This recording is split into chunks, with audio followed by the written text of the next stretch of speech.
भाव से हम आप सब लोगों ने ठाकुर जी के मंगल बाल लीला एवं उस लीला के माध्यम से जो ठाकुर जी हमको सिखा रहे हैं उन सब भावों को सुना। कल हमने श्रवण किया, ठाकुर जी ने सब ब्रजवासियों को श्री गोवर्धन की शरण प्रदान कराई।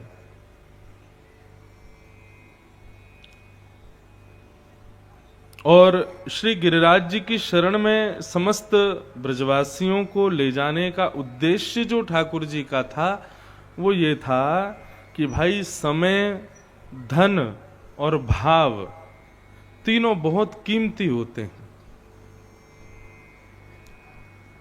धन कीमती होता है लेकिन धन से ज्यादा कीमती होता है समय।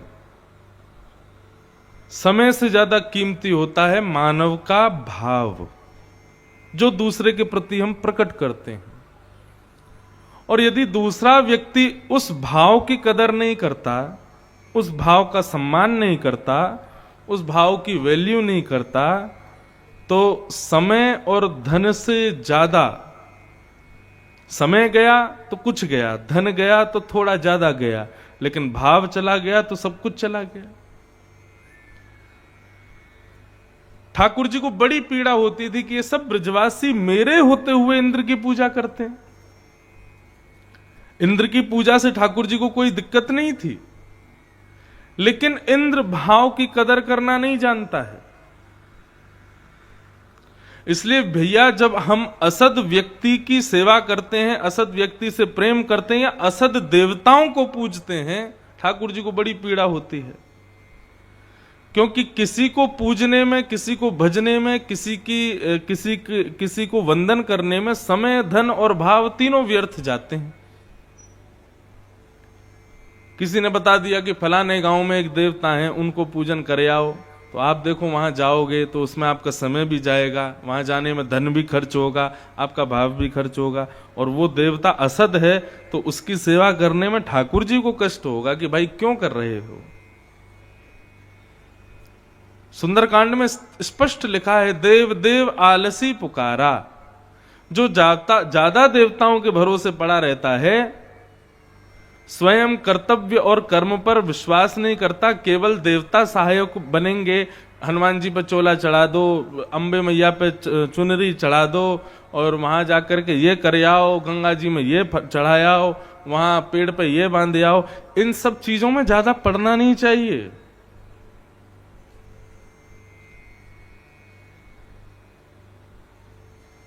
अभी ये समय चल रहा है, इतने बजे निकलना है, इतने इससे पहले निकल गए तो ये असद हो सकता है, ये इतना ज्यादा स्वयं को जो है शक में मत डालिए।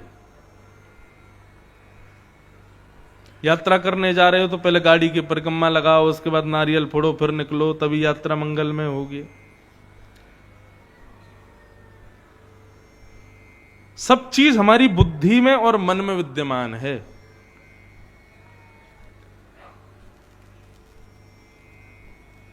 इतने ज्यादा प्रपंचों में स्वयं को मत डालिए। मैं तो लोगों से निवेदन करता हूं कि ज्यादा नियम भी मत बनाओ, अपने नियम रखो, कोई एक सद नियम रखो, लेकिन जो सुबह सुबह बहुत ज्यादा नियम करते हैं ना, ऐसे लोगों से भी थोड़ा उनको समझाना चाहिए, भाई इतने नियम भी मत रखो।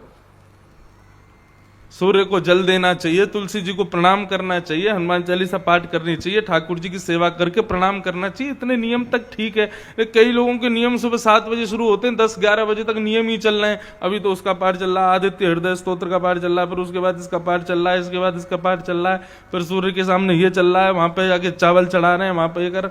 इतने नियमों में पढ़ने वाला व्यक्ति सदैव संशय में ही रहता है कि अरे शंकर जी नाराज नहीं हो जाए, क्यों, मैंने उनका तो पाठ किया ही नहीं आज। एक नियम रखो बस, लेकिन सद रखो। भगवान इतनी लॉजिकल बात करते हैं गोवर्धन पूजा के समय कि पिताजी, यदि आप इंद्र को इसलिए वंदन करते हो कि वो बारिश करेगा, ओलावृष्टि नहीं करेगा, हमारे खेतों की रक्षा करेगा, सूर्य ने क्या बिगाड़ा आपका, उसकी भी पूजा करो। बेचारा कभी बिल नहीं भेजता, लेकिन हमारे घर में खूब रोशनी करता है। और ये बिजली विभाग वाले आए दिन बिल भेज देते हैं कि हमने इतनी लाइट दी, इसका बिल भरो। सूर्य कभी भेजते हैं बिल? कभी नहीं भेजते। वायु हमको हवा देती है, श्वास देती है।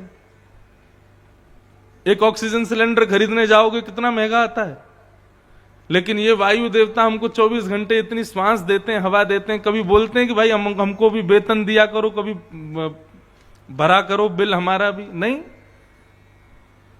पिताजी 33 करोड़ देवता मानव की कोई ना कोई इच्छा को पूरा ही करते हैं। सबको वंदन करने लग जाओगे तो फिर निकल गया पूरा जीवन देवताओं के पूजन में ही निकल जाएगा। एक को वंदन करो बस।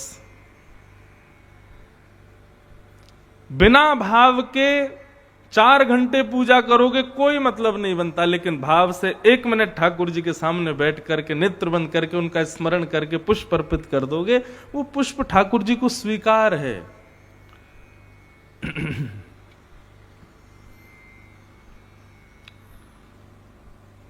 समझ में आई बात? ज्यादा प्रपंचों में और ज्यादा नियमों में नहीं रहना चाहिए। अति सर्वत्र वर्जयेत, हर चीज की अति बुरी होती है।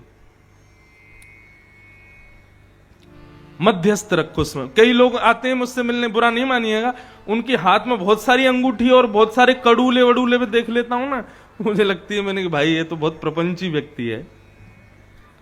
क्यों? ज्योतिषी ने कह दिया पुखराज पहनो, इसमें ये पहन लो, इसमें वो पहन लो, इसमें ये पहन लो। कई लोग आते हैं उनकी उंगलियां ही नहीं दिखती, हाथ में अंगूठियां ही अंगूठियां होती हैं। इतना क्यों? एक ठाकुर जी पे विश्वास रखो ना। अन्योन्याश्रय बहुत बड़ी बात है। जिस पर आश्रित हो उस पर पूर्ण विश्वास रखो, एक के ही आश्रय में रहो। अब हम वृंदावन वाले कृष्ण को सर्वस्व मानते हैं, तो इसका मतलब यह नहीं है कि महाकाल पूजन करने नहीं जाते। महाकाल भी जाते हैं, उज्जैन भी जाते हैं, केदारनाथ भी जाते हैं, गंगोत्री भी जाते हैं, और वैष्णो देवी भी जाते हैं, सब जगह जाते हैं। लेकिन हृदय में केवल एक ही है। कौन? श्याम सुंदर। ददरुआ धाम जाते हैं, ददरुआ सरकार को प्रणाम करते हैं, तो प्रणाम करके यही कहते हैं, हे हनुमान जी महाराज ऐसी कृपा करो कि कृष्ण में हमारी और भक्ति बढ़े। हे महाकालेश्वर महादेव कृपा करो कि श्री कृष्ण में और प्रेम बढ़े। हे वैष्णो देवी जगदम्बा ऐसी कृपा करो कि श्री कृष्ण हमसे सदा प्रसन्न रहें। भक्ति ऐसी होनी चाहिए, एक के प्रति सर्व समर्पित। सबको खुश करने में लगे रहोगे तो फिर बच्चे कुछ नाराज होंगे, बोले उसको कर रहे हो तो हमको भी करो। इसलिए भैया केवल जड़ में पानी डालो, पत्तों में पानी मत डालो। पत्तों में पानी डालने से कुछ नहीं होगा, जड़ में पानी डालने से वृक्ष हरा भी होगा, पुष्पित भी होगा और फलित भी होगा। और वृक्ष कौन है? स्वयं नारायण। और वही नारायण ब्रज में गोवर्धन के रूप में विद्यमान है। और ब्रजवासियों ने उन्हीं गोवर्धन को वंदन किया, उन्हीं की पूजा की।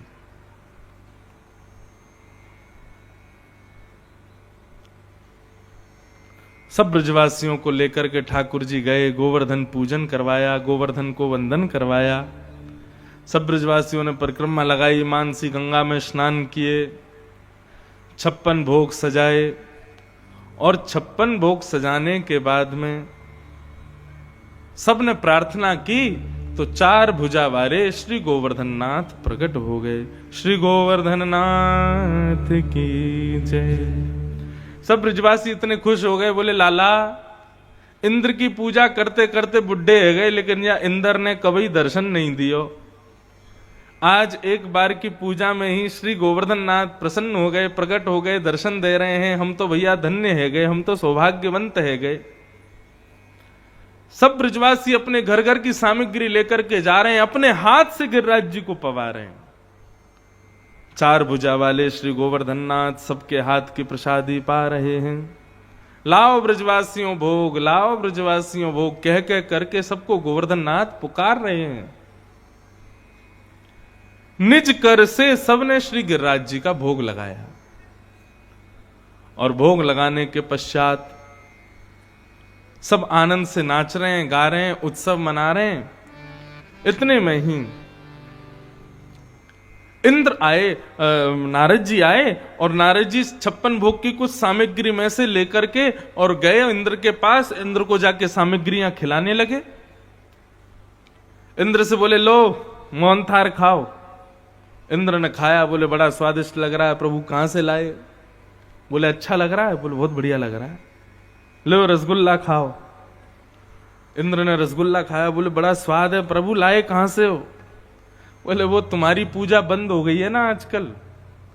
ब्रजवासियों ने गोवर्धन की पूजा को स्वीकार कर लिया, आज से प्रारंभ कर दिया, तो 56 भोग बांटे जा रहे थे, मैंने सोचा तुमको भी खिला दूं थोड़ा सा।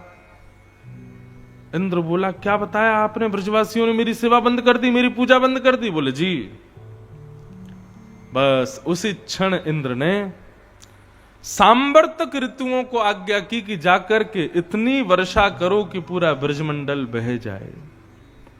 ये सांवर्तक मेघमाला केवल तब जाती है जब प्रलय करना होता है, इतना पानी गिरता है।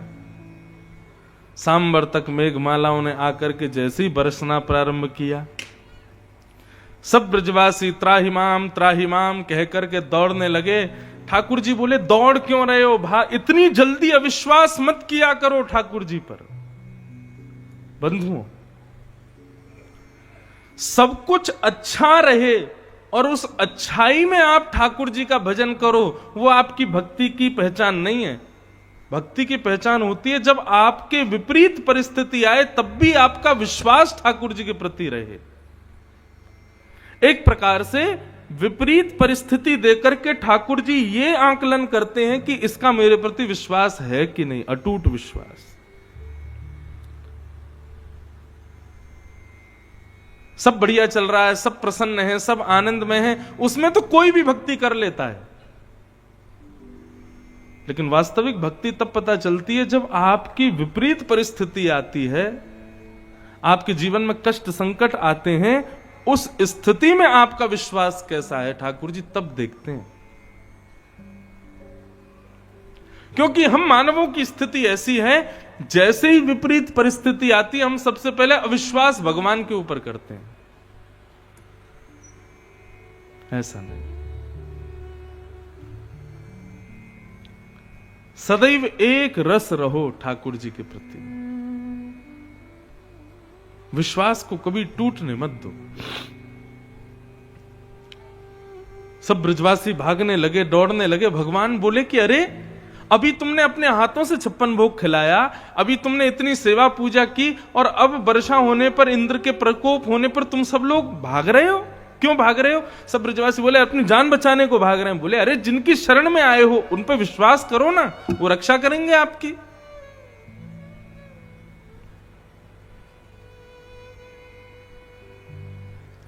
ऐसी भक्ति मीराबाई की है, ऐसी भक्ति रैदास की है, ऐसी भक्ति कुम्मन दास की है, ऐसी भक्ति सूरदास की है। रैदास को नदी में स्नान करते हुए ठाकुर जी मिल गए। रैदास एक उच्च जाति के नहीं थे, लेकिन बंधु एक बात कहें, ये जाति भेद आदि ये सब मानव देखते हैं, भगवान कभी नहीं देखते। ठाकुर जी ने वर्ण व्यवस्था की है, लेकिन वर्ण के हिसाब से ऊंचा नीचा देखने का ये स्तर हम लोगों ने किया, ठाकुर जी ने नहीं किया। ये तो वही बात हो गई, आजकल स्कूल अगर आप देखेंगे तो स्कूल में एक क्लास के 3 सेक्शन होते हैं, A section, B section, C section. हम जब स्कूल में पढ़ते थे तो हमारे स्कूल में पता है क्या था? ज्यादा पढ़ने वाले बच्चों को ए सेक्शन में रखते थे, मध्यस्थ बच्चों को बी सेक्शन में रखते थे, और बिल्कुल फिसड्डियों को सी सेक्शन में रखते थे। एक बार फिर बच्चों ने थोड़ी आवाज उठाई, बोले कि आप इस प्रकार भेदभाव क्यों कर रहे हो बच्चों में? तो फिर हमारे स्कूल के प्रिंसिपल ने सबकी बात मानी और फिर क्या किया, सबको सामान्य कर दिया। लेकिन उसके बाद भी बच्चों के मन में रहा कि अरे सी सेक्शन में है हम तो नीचे सेक्शन में कर दिया, जबकि ऐसा है नहीं, बच्चे ज्यादा थे इसलिए 3 सेक्शन कर दिए। ठीक उसी प्रकार अब सभी लोग वेद पाठी हो जाएंगे, सभी लोग तिलक लगाने वाले हो जाएंगे, सभी लोग चोटी रखने वाले होंगे, सभी लोग गृह प्रवेश कराने वाले हो जाएंगे, सभी लोग जो है शादी ब्याह कराने वाले हो जाएंगे, सभी कथा गाने वाले हो जाएंगे, तो फिर सुनेगा कौन? इसलिए ठाकुर जी ने अलग अलग सेक्शंस बना दिए। ये भाई ब्राह्मण हैं, इनका काम सुनाने का है। ये भाई क्षत्रिय हैं, इनका काम युद्ध का है। ये भाई वैश्य हैं, इनका काम सब सेवा पूजा और ये व्यापार करने का है। ठाकुर जी ने कितने अच्छे से संसार को चलाने के लिए व्यवस्थाएं की, लेकिन हम लोगों ने उसमें ऊंचा नीचा ये सब बना दिया। ठाकुर जी ने कभी नहीं बनाया। रैदास एक उच्च कुल में जन्मे नहीं थे, लेकिन ठाकुर जी के अनन्य भक्त थे। नदी में स्नान करते हुए ठाकुर जी मिल गए, ला करके कुटिया में रख लिया, ठाकुर जी की सेवा करने लगे रैदास। रैदास की ऐसी सेवा थी कि श्री रैदास जी के चरित्र में आता है कि सब लोग ध्यान से सुनिए, सब माताएं बहनें भाई लोग, बिल्कुल शांति का परिचय दो।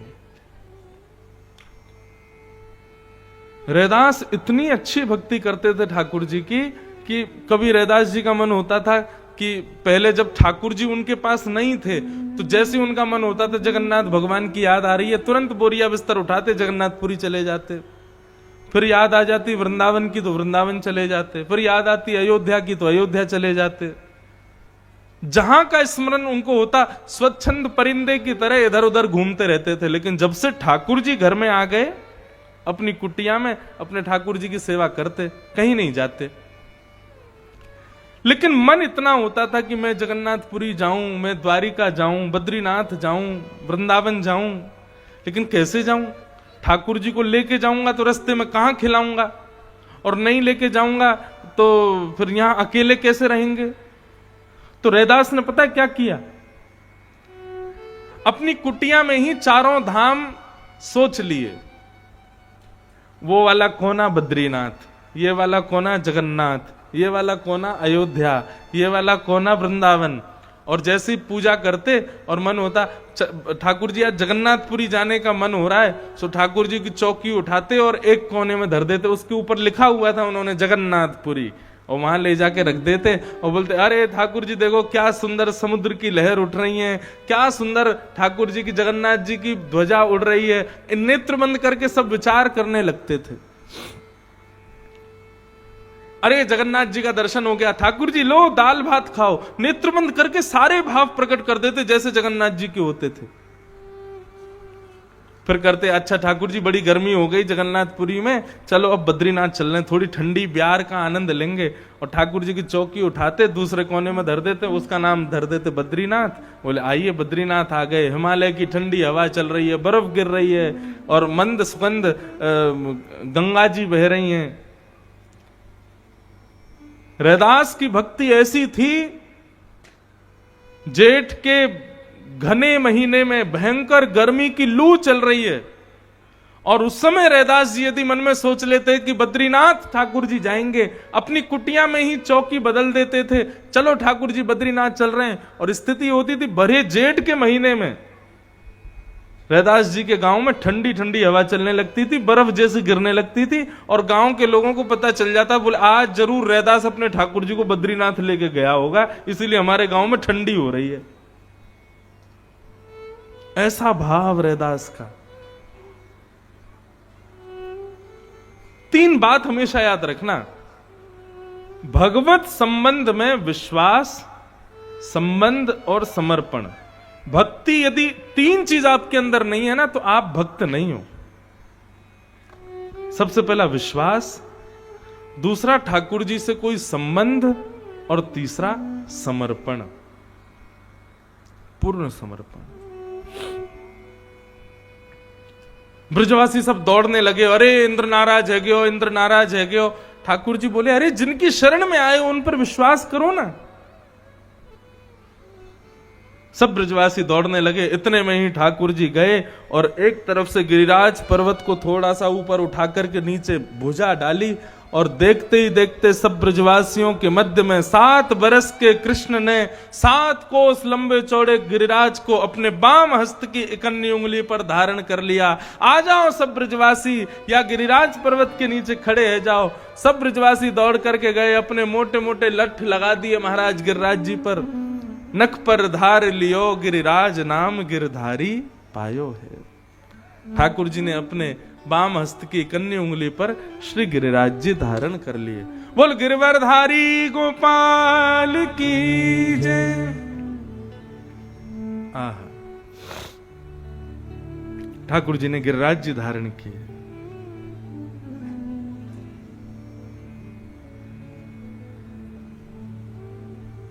सब ब्रजवासी खड़े हैं, अपने अपने डंडा लगा करके खड़े हैं। जैसे ही मानो गिरिराज जी उठाए, सबने आके अपने डंडा लगा लिए और सब बोले लाला तू चिंता मत करे, हम सबने अपने डंडा लगा लिए, तू अपनी उंगली नीचे कर ले। ठाकुर जी बोले तुम्हारे डंडा अंत कछु ना होगा, हटा लो इन्हें। ब्रजवासी बोले ज्यादा बात मत बनावे लाला, या नेक सीसी उंगली को ऊपर करके खड़ो है, चल या नीचे कर ले, हमारे डंडान पे खड़े हैं गिरिराज जी, तू नीचे कर ले। ठाकुर जी मुस्कुराने लगे, बोले इतने बड़े गिरिराज पर्वत तुम्हारे इन डंडान पर टिके हुए हैं? बोले तू क्या सोच रहा, तेरी उंगली पर टिक रहे हैं? बोले और नहीं तो क्या। ब्रजवासी बोले अब चल ज्यादा बात मत बनावे, उंगली नीचे कर ले। ठाकुर जी बोले देख लो हम नीचे कर लेंगे। बोले तू कर ले, ठीक है तो फिर आप लोग संभालो, हम अपनी उंगली हटा लेते हैं। बोले हटाओ।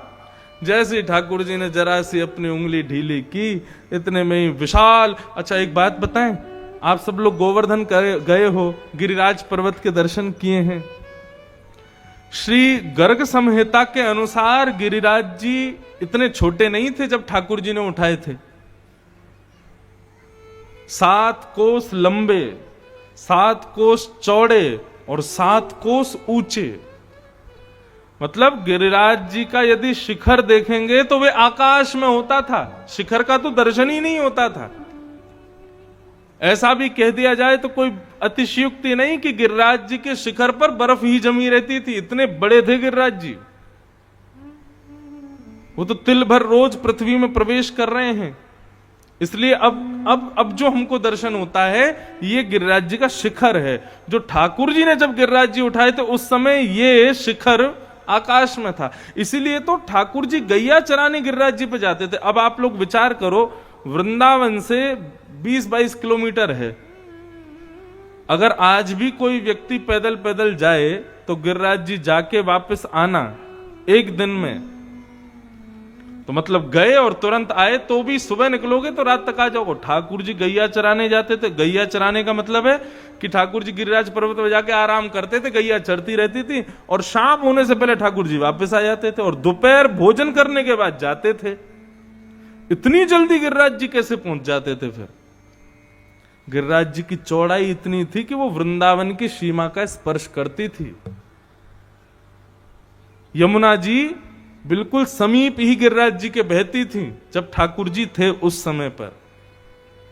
वो तो धीरे धीरे धीरे धीरे भीतर चलते चले गए, सारी चौड़ाई जो गिरिराज जी की थी वो पृथ्वी में समा गई। अब जो दर्शन होता है शिखर है गिरिराज जी का। जिस दिन गिरिराज जी दिखने बंद हो जाएंगे उसी दिन प्रलय घनघोर कलिकाल आ जाएगा। हम सब लोगों का सौभाग्य है कि हम लोग आगामी 100 वर्ष के अंदर अंदर हम सब निपटने वाले हैं। हम सब चले जाएंगे 100 साल के अंदर अंदर। हमारे बाद जो आने वाले हैं ना, बड़ी खतरनाक समय आने वाला है महाराज। कभी कभी मुझे लगता है कि हम बड़े सही समय में हमारा जन्म हो गया है, क्योंकि हमारे बाद जो वंश होगा, उसके बाद जो वंश होने वाला है, उस समय तक तो प्रचंड कलयुग आ जाएगा। कभी कभी मुझे बड़ी चिंता होती है कि हमारा बुढ़ापा बहुत खतरनाक जाने वाला है। क्यों? आजकल की स्थिति बड़ी विचित्र हो गई है। आज के बड़े बुजुर्ग कहते हैं, अरे हम लोग जब छोटे थे तब इतने अच्छे व्यवहार होते थे लोगों का, इतना अच्छा स्वभाव होता था लोगों का। जितनी टेक्नोलॉजी हाई होती जा रही है, जितने ज्यादा हम लोग इंटरनेट और फोन के आदी होते जा रहे हैं, उससे लगता नहीं है कि आने वाले समय में संबंधों की कदर होगी। अभी नहीं बची। आदमी अपने माता पिता को तो भज नहीं पा रहा, संभाल नहीं पा रहा, भगवान को क्या भजेगा वो? जिसने जन्म दिया, जिसने पाला पोसा बड़ा किया, उन माता पिता की सेवा बालक, आज के बालक नहीं कर पा रहे, वो उस भगवान की सेवा कैसे कर लेंगे जिनको उन्होंने कभी देखा ही नहीं है? बहुत भयानक समय आने वाला है। इसलिए खुश हो जाइए कि आप सब लोग और मैं, हम सब लोग बड़े सही समय में हमारा जन्म हो गया है, और सही समय में हम सब लोग निपट लेंगे। हमारे बाद जो पीढ़ियां आने वाली हैं, जन्म लेते ही बालक फोन ना चलाने लग जाए तो आप कहना।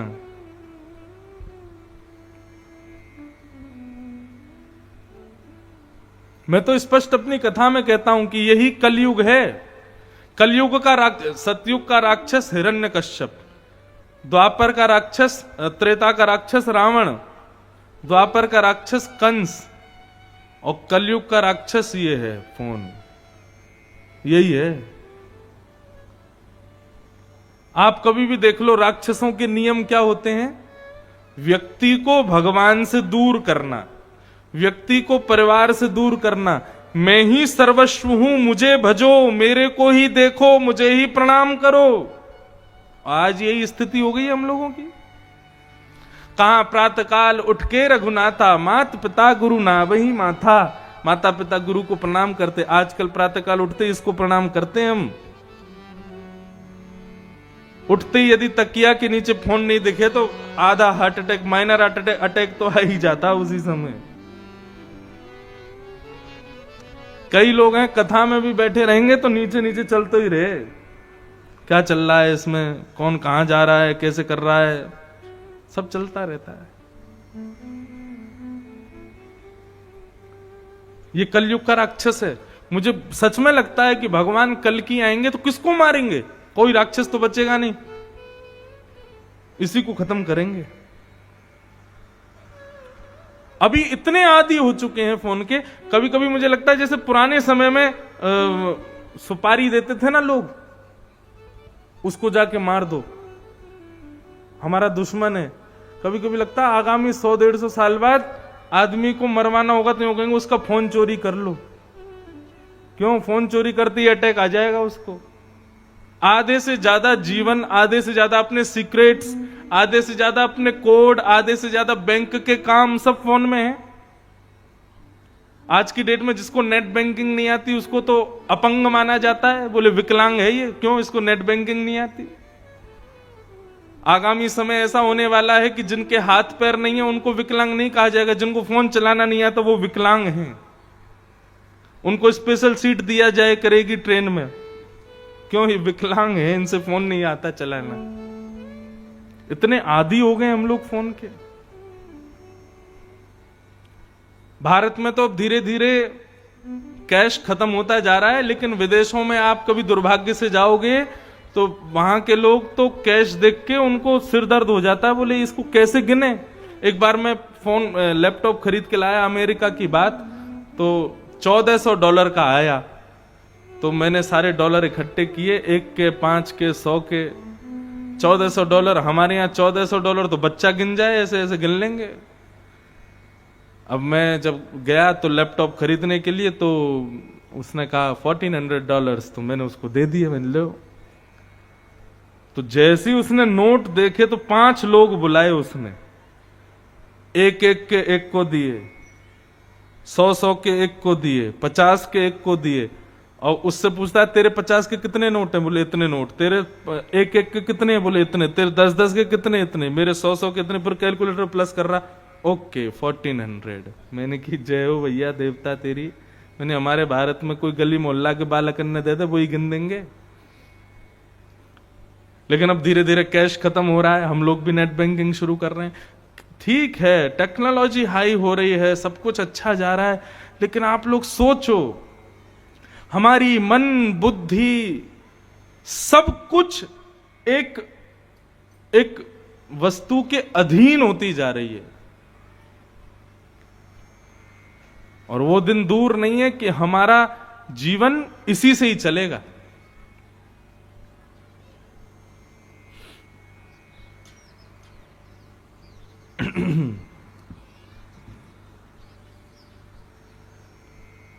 तो भगवान ने नख पर गिरिराज जी धारण किए।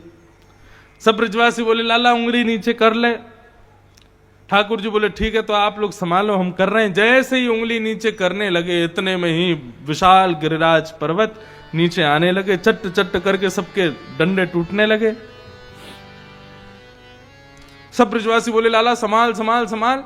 ठाकुर जी ने फिर से उंगली लगाई, गिरिराज जी संभल गए। अब सब ब्रजवासी बोले इतना बड़ा गिरिराज पर्वत, इतना विशाल गिरिराज पर्वत, हमारे मोटे मोटे डंडा टूट गए, यानी लाला ने अपनी पतरी सी उंगली पर उठाए लियो। अरे लाला, तो मैं इतनी शक्ति कहां से आई, तेने इतने बड़े गिरिराज जी कैसे उठाए? हमारे ब्रज में बड़ा प्रसिद्ध सब गाते हैं, कछु माखन को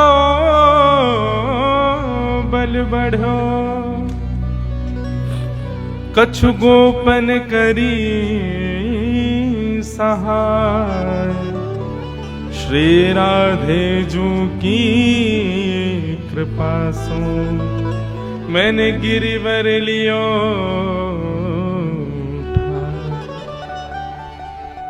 एक दिन मैंने कथा में बताया ही था, माखन को बल बढ़ो, कछु गोपन करी सहाय। आप सब ग्वाल वालों की सहायता से मेरी उंगली में शक्ति आ गई, मैंने गिरिराज जी उठा लिए। लेकिन अंतिम भाव, श्री राधे जू की कृपा सो मैंने गिरिवर लियो उठाए।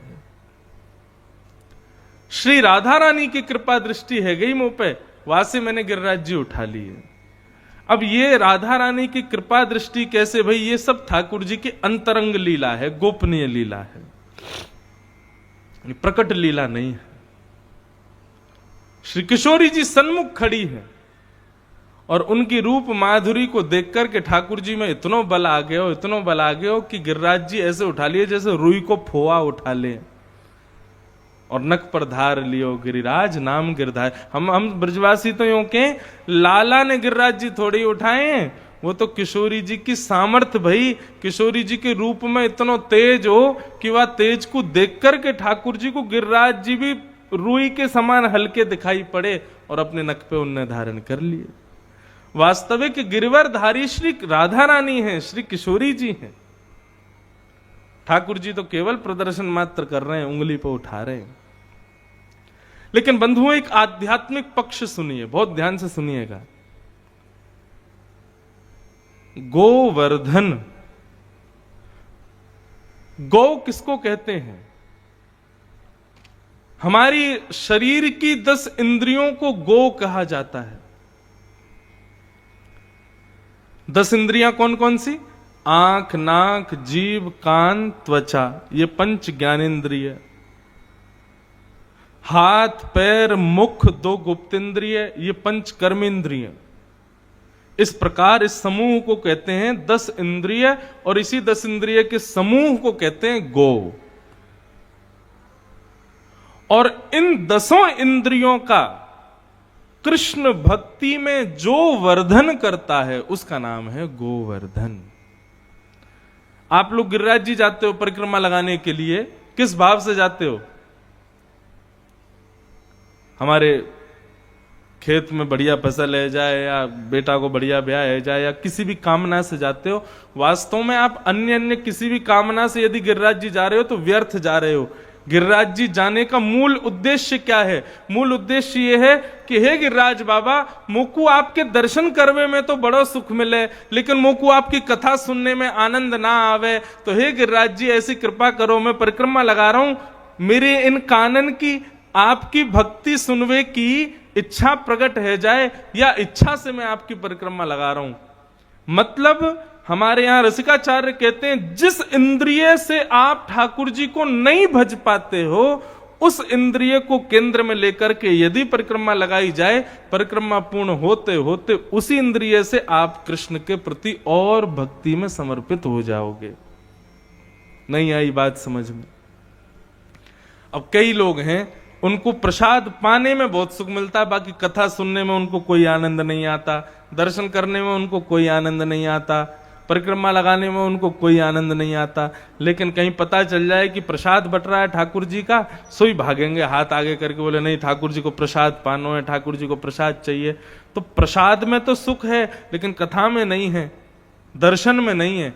तो ऐसे लोगों को गिरिराज जी की परिक्रमा करनी चाहिए कि हे गिरिराज बाबा, हमारे आंखन को इतना प्रेम प्रदान करो कि इनसे दर्शन में भी सुख मिले, हमारे कानन को इतनी शक्ति प्रदान करो कि कहीं कथा हो तो इनकी सुनवे की इच्छा होवे। वे गोवर्धन हैं, इंद्रियों का वर्धन करते हैं कृष्ण भक्ति में। एक बात स्पष्ट कर दें, आप ठाकुर जी की यदि कोई एक इंद्रिय से भक्ति करते हो और अन्य इंद्रियों से नहीं करते, तो जिस इंद्रिय से भक्ति नहीं करते हैं उसी इंद्रिय से पाप करने लग जाओगे। यह स्पष्ट है।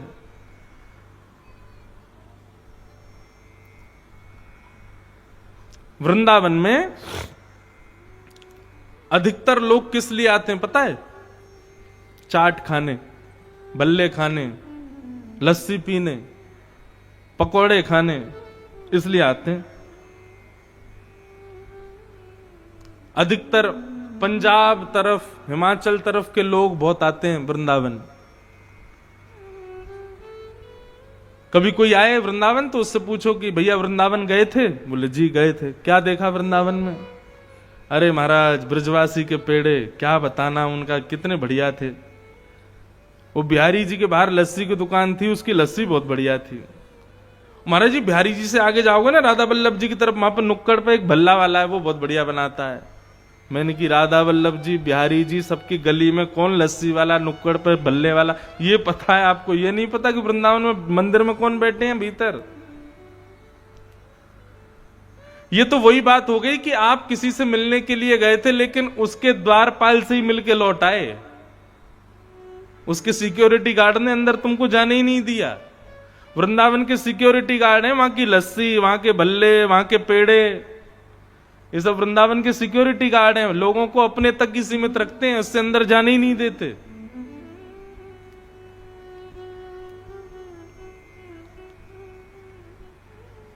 अपनी प्रत्येक इंद्रिय से भक्ति करो।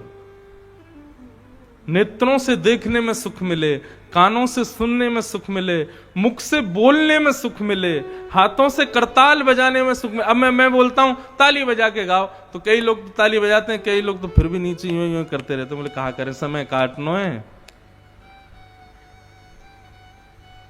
ताली ऐसे ही नहीं बजवाई जाती है, ताली इसलिए बजवाई जाती है, ये इंद्रियां कर्म करवाती हैं हमसे। अब कोई आदमी यदि किसी को गोली मार दे, उसको जेल हो जाए, तो वो यूं कहेगा कि मुझे फांसी मत चढ़ाओ, मेरे हाथ को फांसी चढ़ा दो। क्यों? इसने गोली मारी थी, मैंने थोड़ी मारी है। अरे हाथ कोई अलग है, तुम्हारा ही तो है। इसी हाथ से करताल बजाओगे ठाकुर जी के कीर्तन में, तो ये हाथ पवित्र होंगे। कल को इन हाथों से जब कर्म करने जाओगे तो ये हाथ सत्कर्म ही करेंगे, क्योंकि ठाकुर जी की भक्ति में इनसे करताल बजी है। क्यों कहा जाता है परिक्रमा लगाओ, ठाकुर जी की कथा में नृत्य करो? पैरों से नृत्य करोगे, परिक्रमा लगाओगे, तो ये पैर कभी असद मार्ग पर लेकर के नहीं जाएंगे, भक्त बन जाएंगे ये पैर भी। अरे बड़ी सूक्ष्म बात है, कहां तक इसको समझाऊं मैं। प्रत्येक इंद्रिय से भजन करो ठाकुर जी का, और जिस इंद्रिय से भजन नहीं होता है उसी इंद्रिय के लिए गोवर्धन जाओ। हे गिरिराज जी, हमारी इस इंद्रिय को भगवत भक्ति में श्रेष्ठ करो। परिक्रमा लगा के, जैसी परिक्रमा पूर्ण होने वाली होगी ना, तब तक आप अनुभव करोगे आप उसी इंद्रिय से ठाकुर जी को भजने लगोगे। ऐसे हैं श्री गोवर्धन, इसलिए उनका नाम है गो, यानी इंद्रियां। उसका कृष्ण भक्ति में जो वर्धन करे वो गोवर्धन। गोवर्धन की परिक्रमा की प्रथा इसलिए नहीं है कि हमारी मनोकामना पूरी हो, बल्कि इसलिए हमारी इंद्रियां ठाकुर जी की हो जाएं, इसलिए गोवर्धन की परिक्रमा है। बंधुओं, आज की कथा ज्ञान वैराग्य आदि आदि सब चीजों से कल तक सब हो गया। अब आज से तो प्रेम भक्ति की कथा और प्रेम की चर्चा सबको समझ में नहीं आती है, इसलिए बहुत ध्यान से सुनिएगा। ठाकुर जी की भक्ति करना सब जानते हैं, पूजा करना सब जानते हैं, सेवा करना सब जानते हैं, लेकिन ठाकुर जी से प्रेम हर कोई नहीं कर पाता। इसलिए हमारे नाना जी तो निवेदन करते थे कि लाला ये प्रेम की चर्चा ठाकुर जी की सब जगह कहने को विषय ना है, इसका केवल स्पर्श मात्र किया करो, क्योंकि सब योग्य नहीं होते उसके।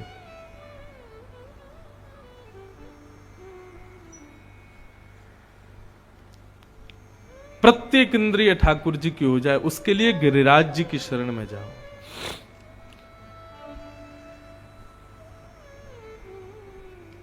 ठाकुर जी ने गिरिराज जी 7 दिन 7 रात्रि पर्यंत अपने नख पर धारण करके रखे। 7 दिन के बाद जब इंद्र ने वर्षा बंद की, तब ठाकुर जी ने गिरिराज जी को पुनः व्यवस्थित किया।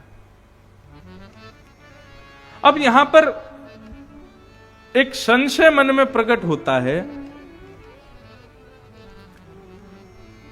कर्तुम अकर्तुम अन्यथा कर्तुम समर्थ ईश्वर। ईश्वर कौन?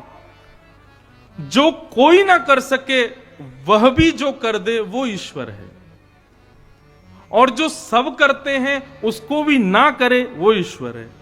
कर्तुम अकर्तुम अन्यथा कर्तुम समर्थ ईश्वर है। भगवान चाहते तो गिरिराज जी उठाए थे, उसके बाद भ्रगुटी टेढ़ी करके यदि इंद्र की ओर देख लेते तो इंद्र की मजाल नहीं थी कि वो वर्षा कर दे। इंद्र ने 7 दिन तक वर्षा नहीं की है। इंद्र ने वर्षा रोकी कब?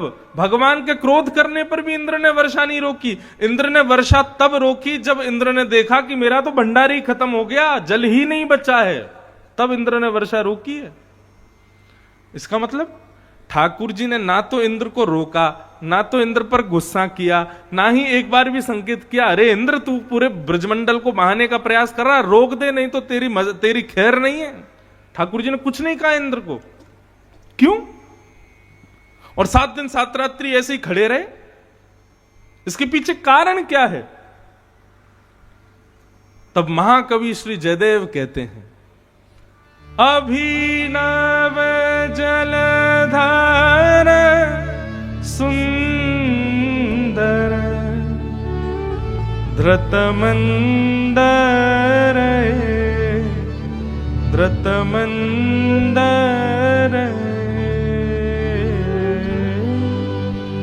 श्रीमुख चंद्र चकोर जय जय देव हरे। जयदेव महाप्रभु।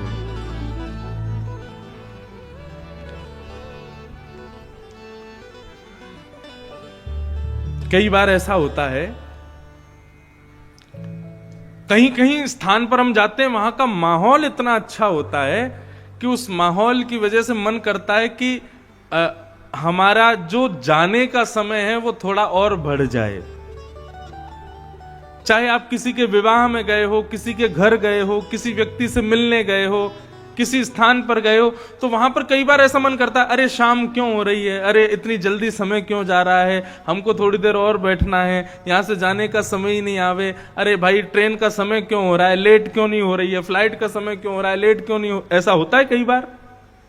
तो ठीक वैसे ही जब ठाकुर जी ने गिरिराज पर्वत धारण किए तो सामने श्री राधा रानी आकर के खड़ी हो गईं, और जैसे ही राधा रानी आके खड़ी भई, उनके सुकोमल मुखमंडल को देख करके ठाकुर जी इतने आनंदित हो गए कि खड़े ही रहे।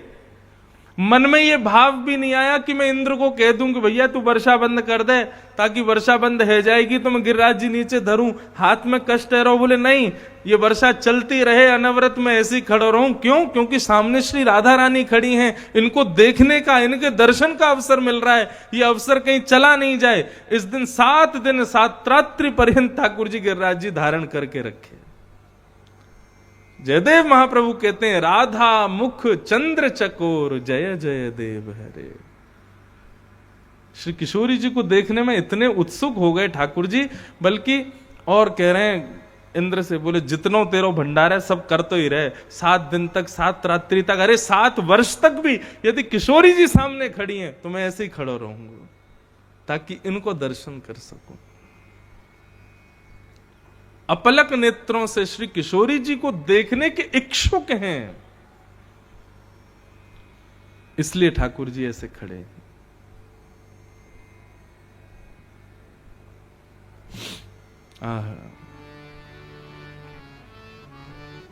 वृषभानु की लली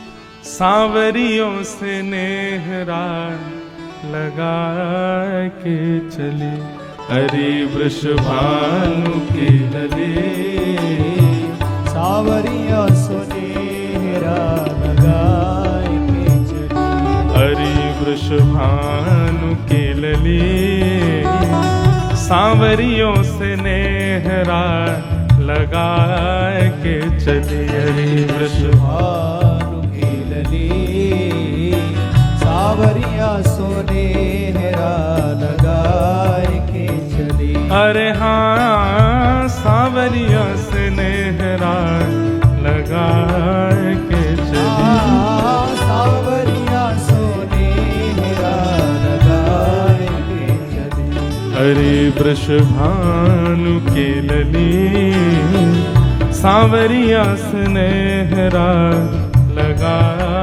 के चली, वृषभानु की लली सांवरिया स्नेहरा लगा के चली, अयो रे अहीर के तू हमरी गली, अयो रे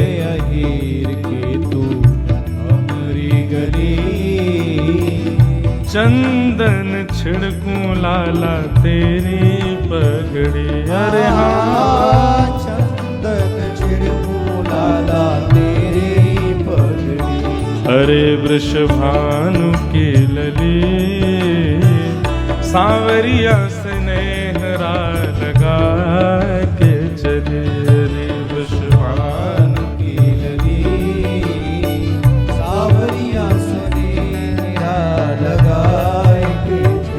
अरे हाँ सांवरिया स्नेहरा लगा के चली, सांवरिया स्नेहरा लगा के चली। तो ये वृंदावन रस की चर्चा है कि ठाकुर जी ने 7 दिन 7 रात्रि गिरिराज जी यामारे उठाए, क्योंकि सामने किशोरी जी खड़ी हैं। अगर इंद्र ने वर्षा बंद कर दी, मैंने गिरिराज जी नीचे धर दिए, तो फिर किशोरी जी चली जाएंगी, इनके दर्शन का सुख मुझे नहीं मिलेगा।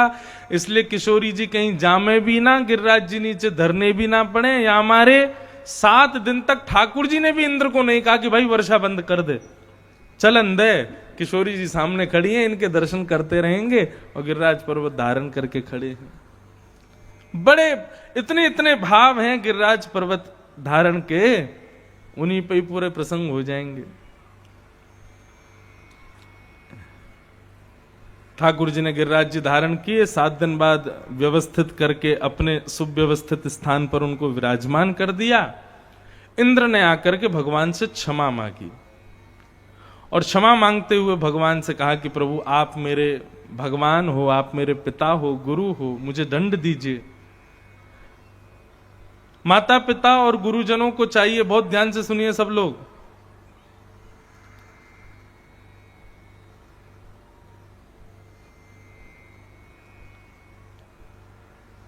बालकों को ज्यादा लाड़ प्यार मत किया करो, थोड़ी बहुत ताड़ना उनके प्रति रखा करो। ताड़ना का मतलब होता है दृष्टि रखा करो, थोड़ा उनके प्रति थोड़ा अपने आप को कठोर, हल्का सा, ज्यादा नहीं, हल्का सा रखा करो, तभी वो बालक श्रेष्ठ बन पाएंगे। जिन बालकों ने अपने माता पिता से कभी गाली नहीं खाई, जिन बालकों ने अपने माता पिता से कभी पिटाई नहीं पाई, वो बालक जीवन में कोई श्रेष्ठ व्यक्तित्व नहीं बन पाते। इसलिए माता पिता को चाहिए ज्यादा लाड़ प्यार बालकों को ना किया करें, लालनाद बहुवो दोषात ताड़नाद बहुवो गुणात तस्मात पुत्रम च शिष्यम च ताड़ेत न तु लाड़ेत। शास्त्राज्ञा करते हैं लाड़ में बड़े दोष होते हैं और ताड़ना में बड़े गुण होते हैं। तस्मात पुत्रम च शिष्यम च ताड़ेत न तु लाड़ेत।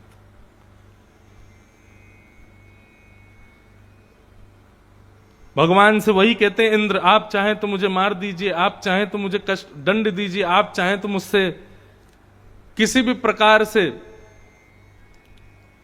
मेरे को दंडित करिए, ताड़ना कीजिए। लेकिन ठाकुर जी ने इंद्र को क्षमा कर दिया।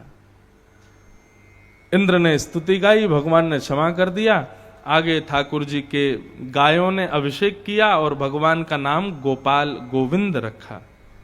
गायों ने भगवान का नाम रखा है गोविंद। ये ठाकुर जी को बड़ा प्रिय है ये नाम गोविंद। कुंती स्तुति में वर्णन करते हैं कि जो व्यक्ति गोविंद कहकर के ठाकुर जी को पुकारता है, एक क्षण के लिए ही सही, एक हवा के झोंके के सहित ही सही, ठाकुर जी उसका स्पर्श जरूर करने आते हैं। कहीं कोई कष्ट में तो नहीं है। इसलिए बंधुओं, जब भी कभी कोई बहुत कष्ट वाली स्थिति आए ना, तो ठाकुर जी को गोविंद कह करके पुकारो। लेकिन ठाकुर जी आते उसी के पास हैं जो निरंतर पुकारता रहता है।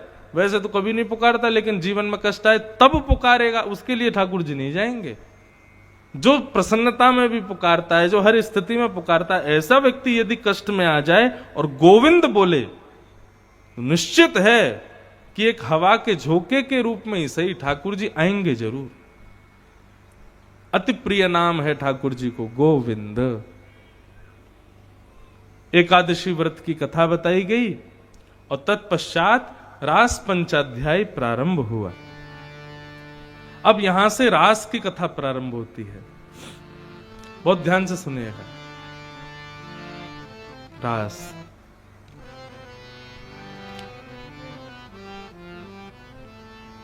भगवान पिता रात्रि शरदोत्फुल्ल मल्लिका विक्षरन्तुम मनश्चक्रे योगमायामुपाश्रित।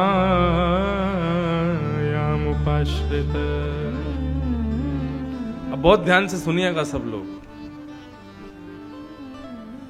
रास बिहार, मैंने कहा ना आज प्रेम की चर्चा है, इसलिए प्रेमी बनकर के ही सुनना। सबसे पहली बात, रास कहते किसको है? अभी मैं कहूं रास का मतलब क्या, तो अधिकतर लोगों ने मन में सोच लिया होगा वही नाचना।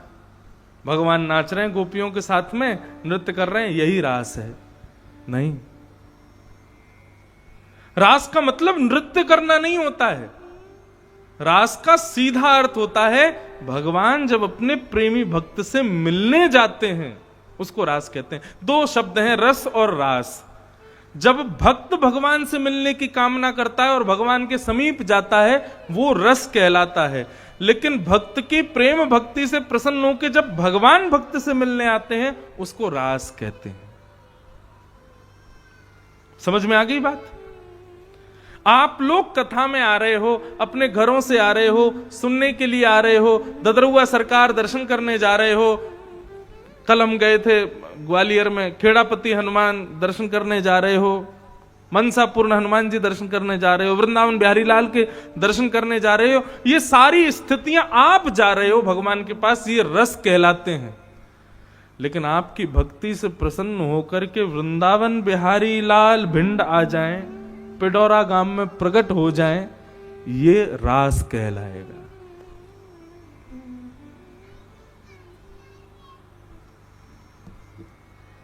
रास हुआ है।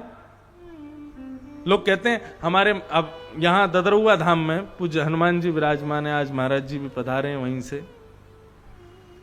हनुमान जी किसी ने आके विराजमान तो किए नहीं, जरूर निश्चित ही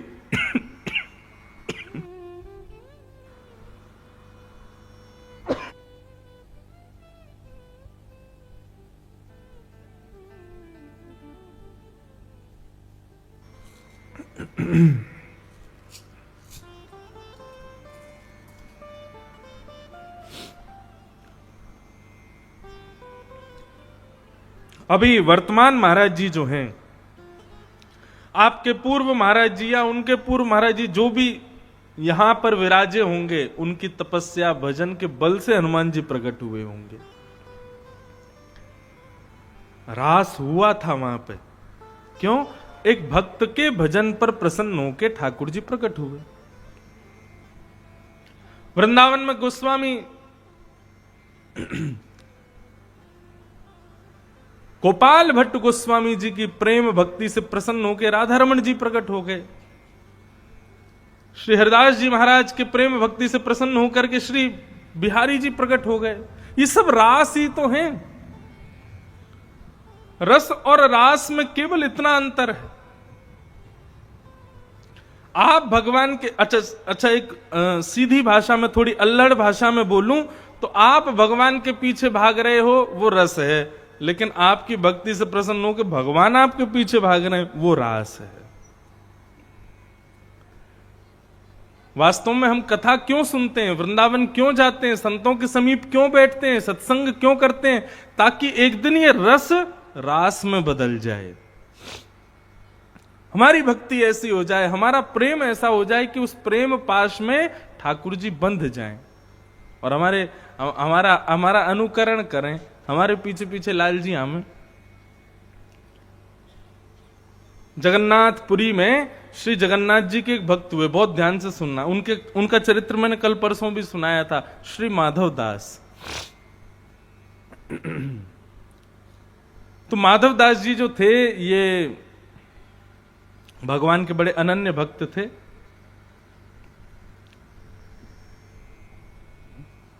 रास किसको कहते हैं ये बता रहे हैं। तो जगन्नाथ जी के दर्शन करने के लिए गए और जगन्नाथ जी से बोले, हे जगन्नाथ महाप्रभु, मैं आपसे आज्ञा लेने आया हूं कि मैं अब वृंदावन दर्शन करने के लिए जा रहा हूं। बहुत ध्यान से सुनिएगा। तो जगन्नाथ जी उनके अंतःकरण में प्रेरणा से बात करते थे। तो जगन्नाथ जी ने अंदर अंदर प्रति उत्तर दिया, बोले क्यों जा रहे हो? तुमको पता नहीं है हम तुमको देखे बिना रह नहीं पाते हैं। भक्त भगवान को देखे बिना नहीं रह पाता, ऐसा ही नहीं है, भगवान भी बिना भक्तों को देखे रह नहीं पाते, उनको भी अपने भक्तों का दर्शन चाहिए। जगन्नाथ जी बोले हमको भी लेके चलो, हमको भी अपने साथ वृंदावन ले चलो। माधवदास जी बोले देखो, हम तो कहीं भी खाने वाले, कहीं भी रहने वाले, कहीं भी पी लेते हैं, कहीं भी सो जाते हैं, कहीं भी अपना गुजर बसर कर लेते हैं, ऐसे अपनी पूरी यात्रा निकालने वाले हम हैं। आप हमारी तरह नहीं रह पाओगे। आपको तो 8 बार तो भोग लगता है दिन में, वृंदावन में भगवान को भोग लगता 8 बार। कैसे कैसे भोग लगेगा?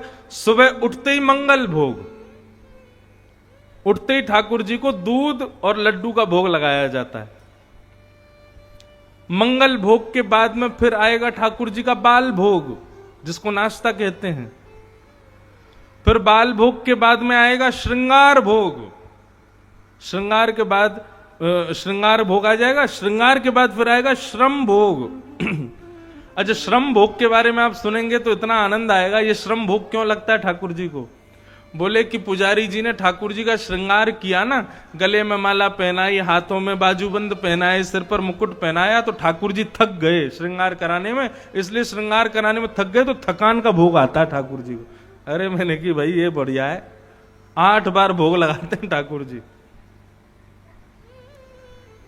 माधवदास जी बोले आप हमारे साथ नहीं जा पाओगे, आपको 8 बार भोजन चाहिए होता है, और रास्ते में कहां आपके लिए भोजन लेके आऊंगा, कहां रोटी लाऊंगा, कहां आपकी व्यवस्था करूंगा।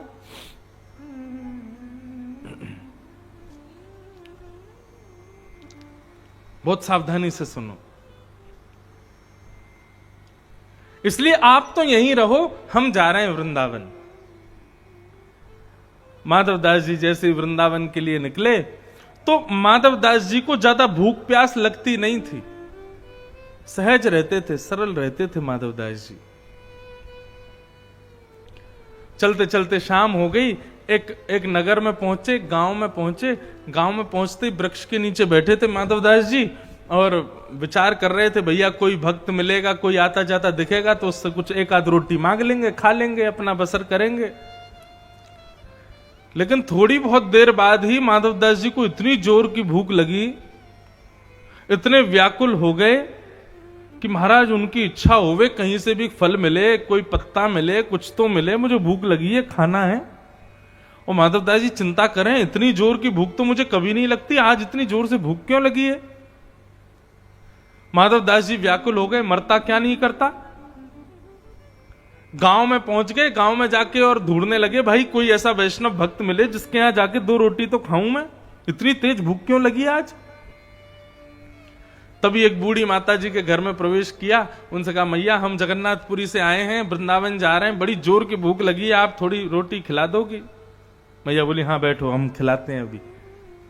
मैया लाई थाली सजा के, माधवदास जी तुरंत महाराज टूट पड़े, भोजन करने लगे जोर जोर से। बोले आज पता नहीं क्या हो गया, जीवन में इतनी भूख कभी नहीं लगी, आज इतनी क्यों लग रही है।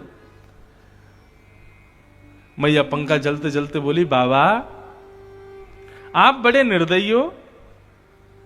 माधवदास जी बोले ऐसा क्यों कह रही हो मैया। अरे नहीं बाबा आप बड़े निर्दयी हो, इतना सुंदर, इतना सुकोमल, इतना प्यारा संग में बालक लेके घूम रहे हो, उसको भोजन नहीं करा रहे हो, अकेले अकेले ठूस रहे हो। माधवदास जी बोले कौन बालक। बोले तुम्हारे बगल में जो बैठा है, देखो इसकी आंखें कितनी प्यारी, इसके गाल कितने प्यारे, छोटा सा बालक। अरे मुझे तो दया आ रही है, इसकी मां ने इसको कैसे दे दिया होगा आपको, और आप इतने निर्दयी अकेले पूरी थाली खा रहे हो, उससे पूछ भी नहीं रहे हो। अरे बेचारा वो भी भूखा, तेरा उसको भी खिलाओ। माधवदास जी रुक गए, बोले भैया कौन सा बालक, यहां कोई नहीं बैठा। अरे तुम्हारे बगल में बैठा बाबा, आंखन ने खोल के देखो, इतनी रोटी में बावले हो गए, बालक नहीं दिखाई दे रहा है। माधवदास जी समझ गए, बोले ये कोई बालक फालक नहीं, जगन्नाथ जी संग में आ गए मेरे। और अब पता चली मुझे भूख इतनी तेज क्यों लग रही थी, बोले ये संग में चल रहे हैं। तब माधवदास जी ने प्रणाम किया, बोले जय जय, मैंने मना किया था ना आप मत चलो साथ में, रास्ता बड़ा दुर्गम है, कहां रोटी खाओगे, कहां सोओगे, कैसे गुजर बसर करोगे, आप मानते नहीं हो, चले आए साथ में। और माधवदास जी को दिख नहीं रहे थे ठाकुर जी, बस चलते चलते माधवदास जी को अनुभव होता था कि कोई कंधे पर बैठा है, थोड़ा भार जैसा लगता था। अब जहां कहीं भी रुकते, बेर मिलते, फल मिलते, कोई भोजन देता तो पहले उसको थोड़ी देर किनारे रखते, आंख बंद करके बैठे रहते, ये भाव रखते कि जगन्नाथ जी पहले भोग लगा लें फिर मैं खाऊंगा। वृंदावन पहुंचे, वृंदावन जैसे पहुंचे तो बिहारी जी का दर्शन करने के लिए गए तो पता चला कि अभी बिहारी जी श्रृंगार करा रहे हैं अपना। माधवदास जी एक भक्त के यहाँ गए, भक्त के यहाँ से बहुत सारे चने इकट्ठे कर लिए और चने इकट्ठे करके जमुना जी के किनारे बैठ गए और जमुना जी के किनारे जाकर के एक आसन बिछाया, आसन पर भाव रखा, जगन्नाथ जी बैठे हैं और सामने पात्र में चने रख दिए और चने रख के कहा ठाकुर जी आज अब भोजन अभी तक तो मिला नहीं है, इसी का भोग लगाओ, बिहारी जी की राजभोग हो जाएगी तब कुछ पाएंगे। भोग आदि लगा के चना वना खा करके जैसे ही माधवदास जी बिहारी जी का दर्शन करने के लिए गए तो स्वामी श्री हरिदास जी महाराज भीतर से निकल के आए और भीतर से निकल के आके बोले तुम माधवदास हो क्या। माधवदास जी आश्चर्य, आपको कैसे पता कि मैं माधवदास हूं। बोले अरे आज तेने बड़ो बड़ो कियो। माधवदास जी बोले मैंने क्या कर दिया। बोले हमने ठाकुर जी के सामने पूड़ी कचौड़ी बेड़ई सब्जी और जलेबी इमरती जाने कितने 56 भोग बना के धरे, लेकिन ठाकुर जी ने मुंह टेढ़ो कर लियो। बोले क्यों टेढ़ो कर लियो। बोले ठाकुर जी बोले अरे यहाँ माधवदास आयो है जगन्नाथपुरी थे और यानी इतने सारे चना खवा दिए कि मेरा पेट भर गयो, अब मुकू कचू खावे की इच्छा ना है रे। माधवदास जी आश्चर्यचकित हो गए, बोले जय हो नाथ, मैं तो ऐसी सहज निवेदन करता ठाकुर जी स्वीकार कर लेते हैं। कहां तक सुनाऊं बंधुओं, इस स्थिति को रास कहते हैं जो माधवदास के साथ होती थी, इसको रास कहते हैं। रास सुनने का विषय नहीं है, रास देखने का विषय नहीं है, रास करने का भी विषय नहीं है, रास अनुभूति का विषय है। और ये रास एक ना एक दिन होगा जब भक्ति के पथ पर चलोगे, आपको भी अनुभव होगा। ठाकुर जी बगल में ही बैठे हैं, अरे देखो मेरी आधी रोटी खा गए, मेरे संग तो होता है खूब। हम ग्वालियर में जहां रुके हैं तो वहां ऊपर किला है, नीचे ही घर है। तो जिस कमरे में हम रुके हैं वहां हमारे ठाकुर जी बैठे हैं। तो हम यहां कथा करने आते हैं, खिड़की खोल के आते हैं, ठाकुर जी को खिड़की के पास बैठा देते हैं। मैंने आप बढ़िया किला देखते रहो, वहीं बाहर हनुमान जी का मंदिर है। तो मन में भाव आता है कि श्री हनुमान जी ठाकुर जी को कंधा पे बैठा के पूरे ग्वालियर में घुमाते होंगे, ऐसा भाव करके आते हैं। तो शाम को जब हम जाते हैं तब तक ठंडी हवा चलने लगती है और खिड़की खुली रहती है। तो आज इसीलिए हमको जुकाम हो गया, क्योंकि हमारे ठाकुर जी को ठंडी लग गई है। ये रास है।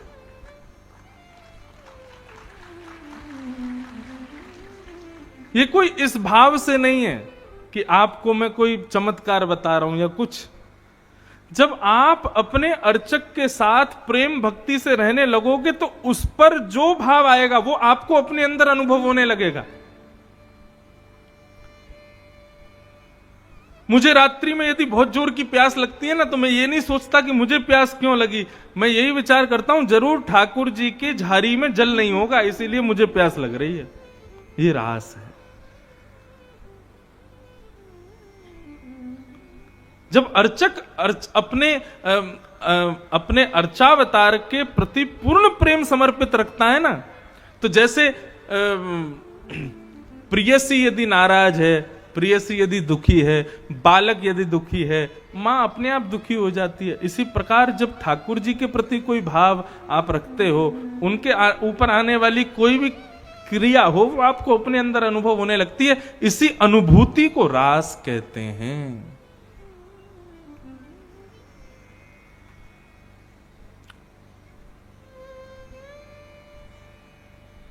रस और रास, ये दो स्थिति।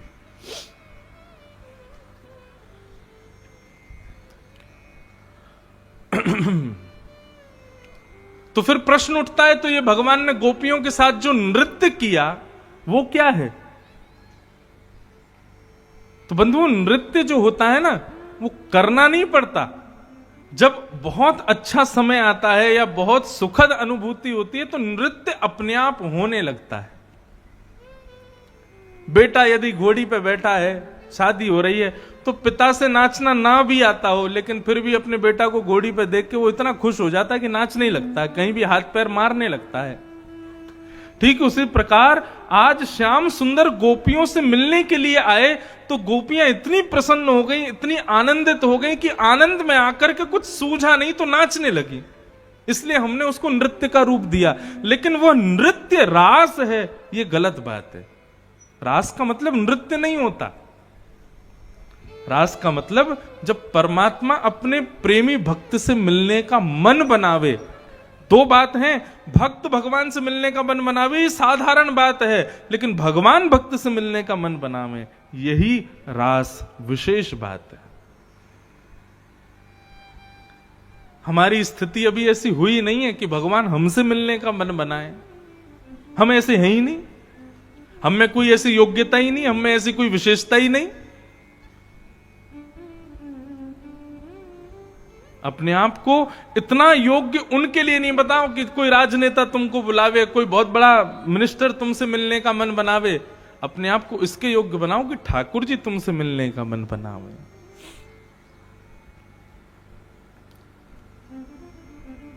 और गोपियों ने अपने आप को ऐसा ही बना दिया कि एक दिन भगवान पिता रात्रि शरदोत्फुल्ल मल्लिका विक्षरंतुम मनश्चक्रे, ये शब्द है मनश्चक्रे। भगवान ने मन बनाया। अरे महाराज, इसके लिए तो देवता भी तरसते हैं कि भगवान हमसे मिलने का मन नहीं बनाते और इन गोपियों से मिलने के लिए मन बना रहे हैं, इन गोपियों से मिलने के लिए ठाकुर जी जा रहे हैं। मनश्चक्रे योग मायाम उपाश्रित। भगवान ने गोपियों के साथ रास करने का मन बनाया। कितनी योग्य बात है ये, कितनी विशेष बात है।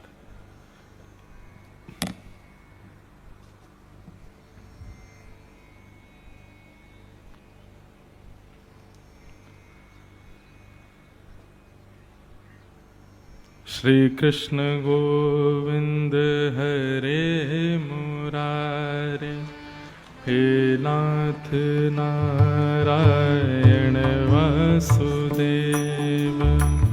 श्री कृष्ण गोविंद हरे मुरारी, हे नाथ नारायण वासुदेव। हे नाथ नारायण वासुदेव, हे नाथ नारायण वासुदेव। हे नाथ नारायण वासुदेव, हे नाथ नारायण वासुदेव। हे नाथ नारायण वासुदेव, हे नाथ नारायण वासुदेव।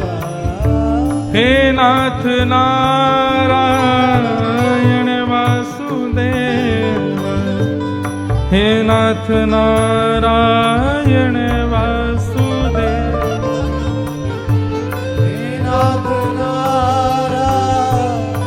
वासुदेव, हे नाथ नारायण वासुदेव। श्री कृष्ण गोविंद हरे मुरारे, हे नाथ नारायण वासुदेव। श्री कृष्ण गोविंद हरे मुरारे, हे नाथ नारायण वासुदेव। श्री कृष्ण गोविंद हरे मुरारे, हे नाथ नारायण वासुदेव। श्री कृष्ण गोविंद हरे मुरारे, हे नाथ नारायण। श्री वृंदावन बिहारी लाल की जय। राजा रामचंद्र भगवान की जय। जय जय श्री राम। आज परम सौभाग्य हम आप सब लोगों का अभी इस पावन भिंड की ग्वालियर की भूमि के मध्य में खनेता में अद्भुत महासंगम धर्म का हुआ था। सब लोग अवगत हैं उससे। ऐसे उस सुंदर कार्यक्रम को वहाँ व्यवस्थित करके वहाँ की दिव्य चेतनाओं को एवं हम आप जैसे वैष्णव भक्त वृंदों को भगवत सानिध्य प्राप्त कराने वाले आज हम सबके मध्य परम पूजनीय प्रातः स्मरणीय प्रातः वंदनीय श्री रामभूषण दास जी महाराज पधारे हैं। आप सब लोगों की ओर से, व्यासपीठ की ओर से पूज्य महाराज जी को बारंबार वंदन प्रणाम। क्योंकि ग्वालियर से ही मैं रोज आता था तो नित्य मार्ग से ही प्रणाम करके द्वार को यहाँ कथा करने आता था। एक दिन समय निकाल करके महाराज जी के दर्शन और वहाँ यज्ञ नारायण भगवान के दर्शन और कथा के सुंदर प्रसंग को श्रवण के लिए गया था। आप श्री का इतना स्नेह प्राप्त हुआ, यज्ञ नारायण के दर्शन और वहाँ पर जो जनसैलाब उमड़ रहा था उन सबके आस्था भक्ति भाव को देख करके मन इतना प्रसन्न हुआ, मानो ठाकुर जी ने धर्म की रक्षार्थ अपने ही रूप में आप जैसे पूज्य संतों को पृथ्वी पर भेजा है। इतनी संख्या भक्तों की वहां इकट्ठी, सबके प्रसाद की व्यवस्था, सबके दर्शन के यज्ञ में सब आहुति प्रदान करें उसकी व्यवस्था, इतनी सुंदर कथा हमारे वृंदावन से पूज्य श्री महाराज जी पधारे थे, उनकी कथा चल रही थी, इतना सब वहां व्यवस्थित चल रहा, इतना बड़ा आयोजन कराया। एक सामान्य विवाह यदि 100 विवाहों के समान भी कहा जाए, 1000 विवाहों के समान कहा जाए, तो वो एक यज्ञ था ऐसा। उस यज्ञ का दर्शन करने का सौभाग्य मिला। महाराज जी से प्रार्थना की थी, आप महाराज जी पधारे, इतने व्यस्ततम अपने यज्ञ के समस्त कार्यक्रम को विराम दे के आज महाराज जी पधारे, आपको बारंबार वंदन प्रणाम। पूज्य पिताजी महाराज भी वहां पर सेवा प्रदान कर चुके हैं और वृंदावन के बड़े बड़े वक्ताओं ने भी वहां पर अपनी वाणी की सेवा को प्रदान किया। ऐसे अद्भुत उस यज्ञ को, उस यज्ञ के स्थान को एवं उस यज्ञ को संपादित करने वाले पूज्य महाराज जी को मैं बारंबार वंदन करता हूँ, नमन करता हूँ। महाराज जी से निवेदन तो करूंगा कि आप भी कुछ आशीष दे के जाएं, कुछ कथा का क्रम कर लें यदि आप, हाँ, तो उसके पश्चात फिर महाराज जी को श्रवण करेंगे। तो भगवान पिता रात्रि शरदोत्फुल्ल मल्लिका विक्षरन्तुं मनश्चक्रे योगमायामुपश्रित।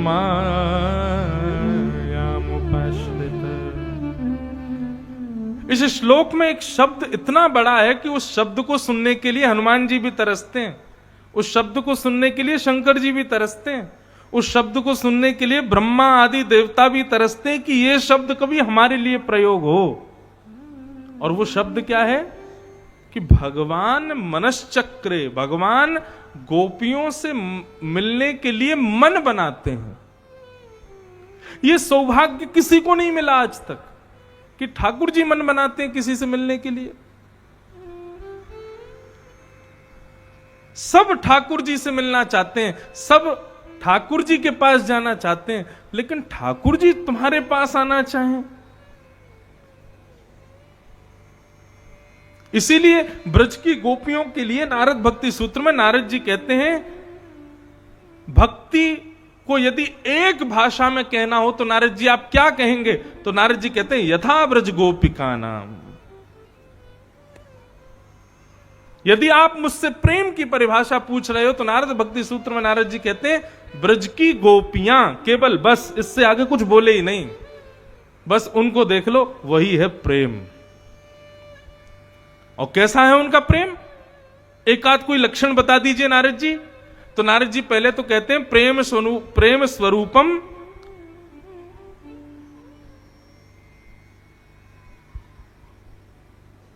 उसका वर्णन नहीं किया जा सकता,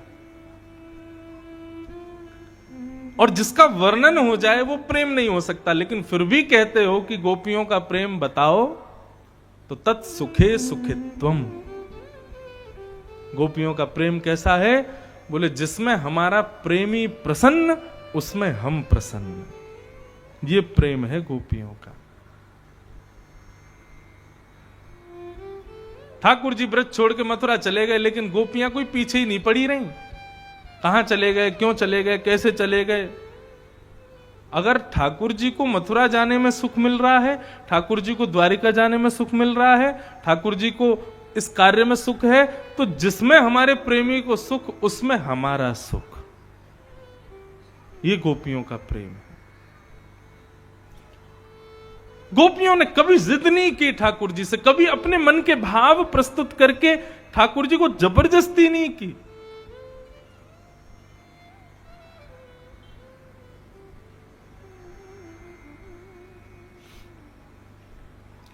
ऐसी ब्रज गोपियों से मिलने के लिए ठाकुर जी ने मन बनाया।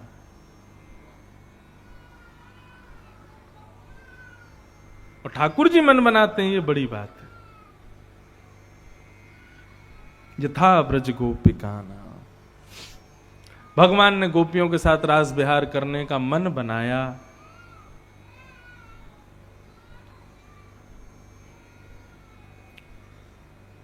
और मन बनाते हुए समस्त ब्रह्मा की रात्रियों को एकत्रित किया। और जैसी शरद पूर्णिमा की रात्रि प्रकट हुई, उन समस्त गोपियों के साथ में ठाकुर जी ने रास विहार किया।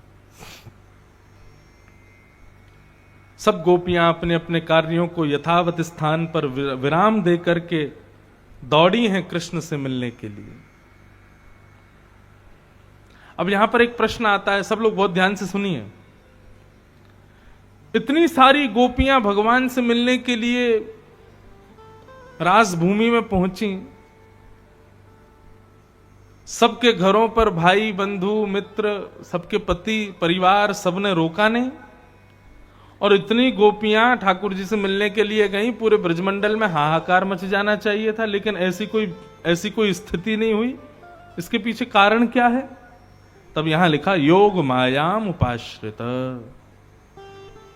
भगवान ने रास विहार योग माया के आश्रय में आश्रित होके किया। योग माया किसे कहते हैं? देवी, भद्रकाली, वैष्णो देवी।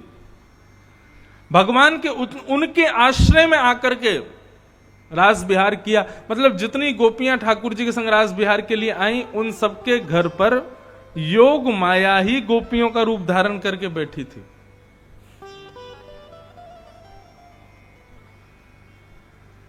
और समस्त गोपियां रास विहार के लिए पहुंची, ठाकुर जी के चरणों में जाकर के प्रणाम किया।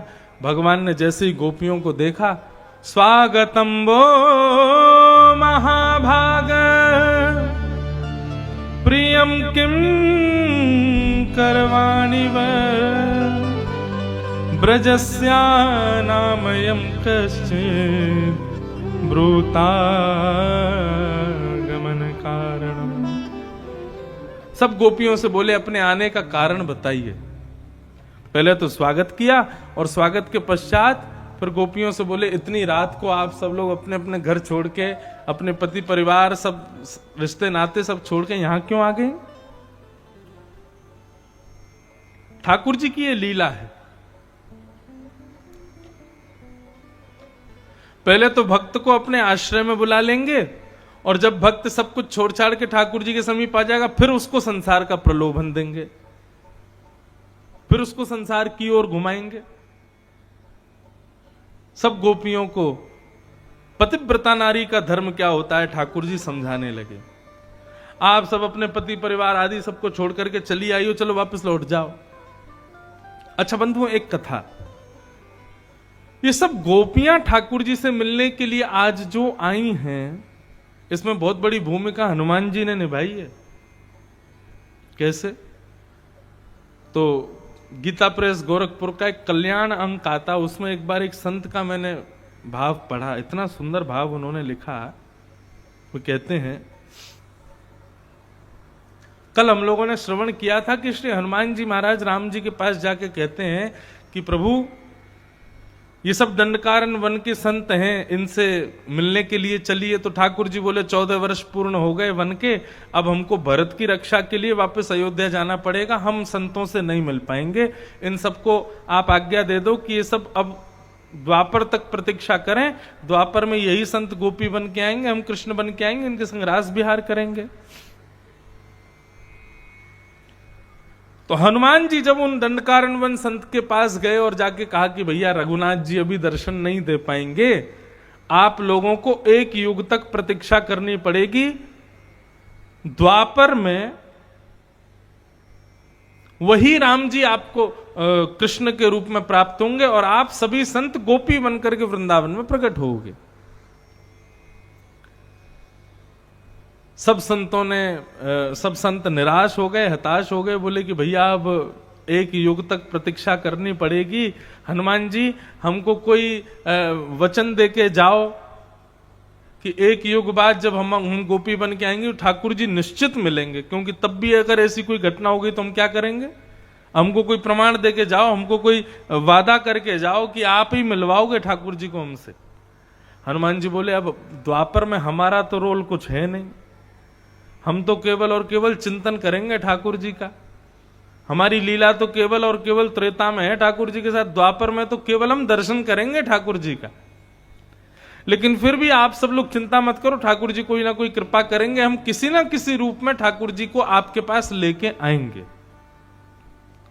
अब यहां ये बात पूरी हुई, सब दंडकारण्य वन के संत समझ गए, बोले अब निश्चिंत हो जाओ, द्वापर में गोपी बन के आएंगे और हनुमान जी की जिम्मेवारी है ठाकुर जी को लाने की। यहां जब राम जी लौट करके अयोध्या आए तो अयोध्या आकर के सबको उपहार प्रदान किए। हनुमान जी के लिए कोई उपहार ठाकुर जी को दिखाई नहीं दिया, उनके योग्य कोई उपहार ठाकुर जी को समझ नहीं आया। तो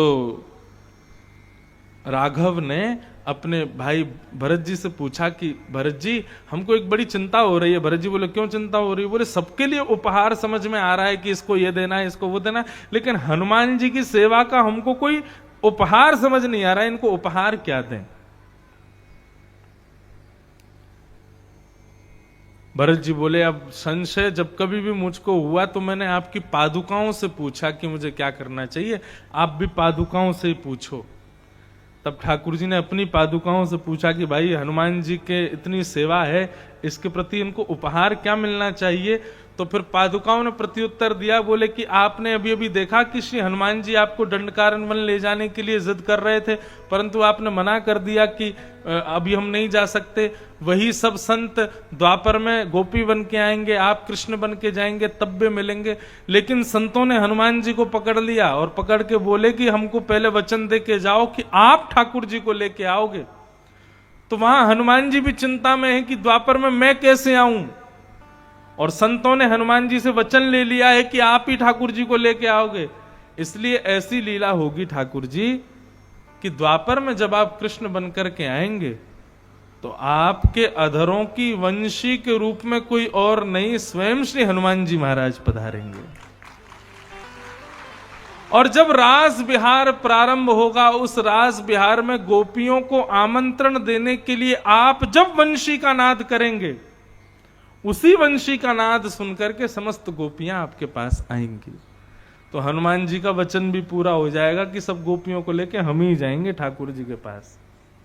वैसे भी हमारी वृंदावन की परंपरा में वंशी कौन है? शिव का स्वरूप है, शिव का ही अवतार है वंशी ठाकुर जी की, और शिव के ही अवतार हनुमान जी।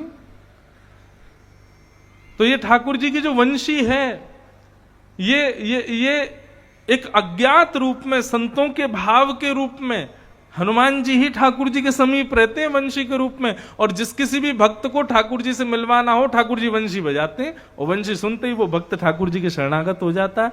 और भक्त को शरणागत कराने में गुरु की ही कृपा होती है, और हनुमान जी से बढ़िया गुरु कोई है नहीं। तो वही हनुमान जी अदृश्य अभाव रूप में दिखते नहीं है, लेकिन वंशी के रूप में श्री हनुमान जी ही हैं ठाकुर जी के साथ। आज सब गोपियों को लेकर के ठाकुर जी के समीप गए। ठाकुर जी ने पतिव्रता नारी का धर्म समझाया। गोपियों ने प्रत्युत्तर में प्रणय गीत गाया। बोले हमको ज्यादा पतिव्रता नारी के धर्म मत समझाओ। सीधी बात यह है ठाकुर जी, यदि आप कहते हो पति के प्रति प्रेम रखो, पति के प्रति ये रखो, भाव रखो, तो आप जगतपति हो,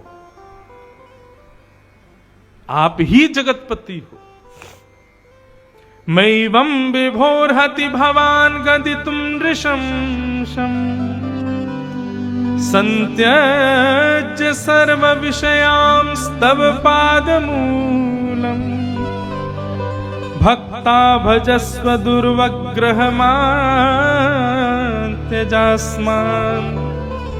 देवो यथादिपुरुषो भजते।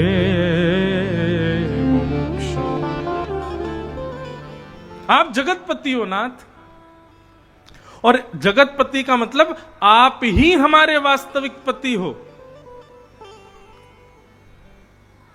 सामान्य कठपुतली वाले पतियों को छोड़ के यदि वास्तविक पति के पास आना, आप इसको अधर्म कहते हो?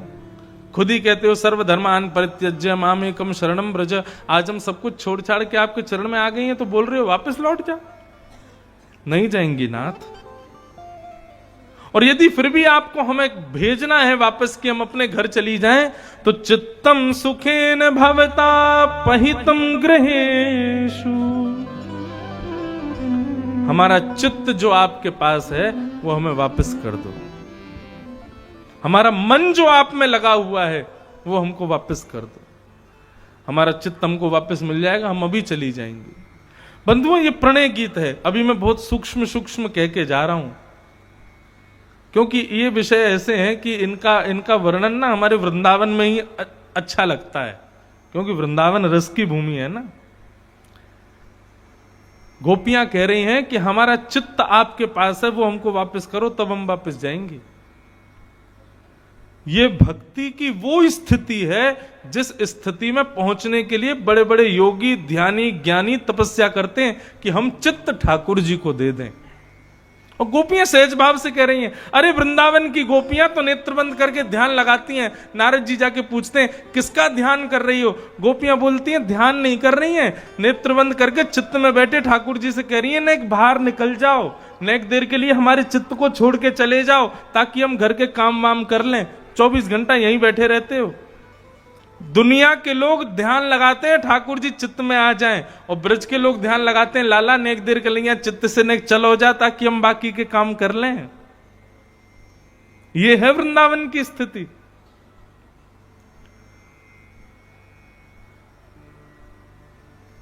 हम लोग जिसको प्रेम कहते हैं ना संसार, एक बात हमारे पूज्य नाना जी कहते थे, लैला मजनू का फिल्म देखने वाले, उल्टे सीधे गाने सुनने वाले कृष्ण गोपी और श्री राधा रानी के प्रेम को समझ नहीं पाएंगे, क्योंकि इनका प्रेम उस भाव का नहीं है कि ये सुन सकें, समझ सकें। इसलिए केवल संकेतात्मक रूप से मैं कह के निकल रहा हूं आगे। ये चित्तम सुखेन भवता पहितम ग्रहेशु, ये स्थिति बड़े बड़े संतों की नहीं हो पाती। जो गोपियां सहज में कह रही हैं कि हमारा चित्त तुम्हारे पास है। श्रीमद् भागवत में श्री शुकाचार्य जी वर्णन करते हैं, या दोहने बहनने मथनो पलेप प्रेंखें खनार भरुतितो क्षणमार जनादऊ। गोपियों की स्थिति कैसी है पता है? चौका लगाती हैं गोबर का, तो चौका लगाने में जिस कपड़े से चौका लगा रही हैं, वो जब घर घर आवाज करता है ना, तो उस घर घर को भी एक धुन बना करके उसमें भी कृष्ण का कीर्तन कर लेती हैं। मटका भरने के लिए जब जमुना जल के पास जाती है ना, तो नूपुरों की छमछम आवाज आती है ना, उसको भी एक ताल बना के उस पर भी कीर्तन कर लेती हैं। यमुना के किनारे बैठती हैं और यमुना का कलकल नाद जो होता है ना, उस कलकल नाद पर भी कृष्ण कीर्तन करके आनंद करती हैं। ऐसी है गोपियों की स्थिति।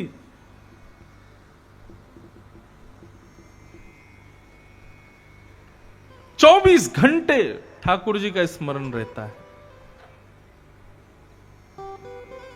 कृष्ण मन कृष्ण तन कृष्ण ही हमारो धन, आठों याम ऊधो हमें कृष्ण ही सो काम है। कृष्ण ही सर्वस्व है जिनके।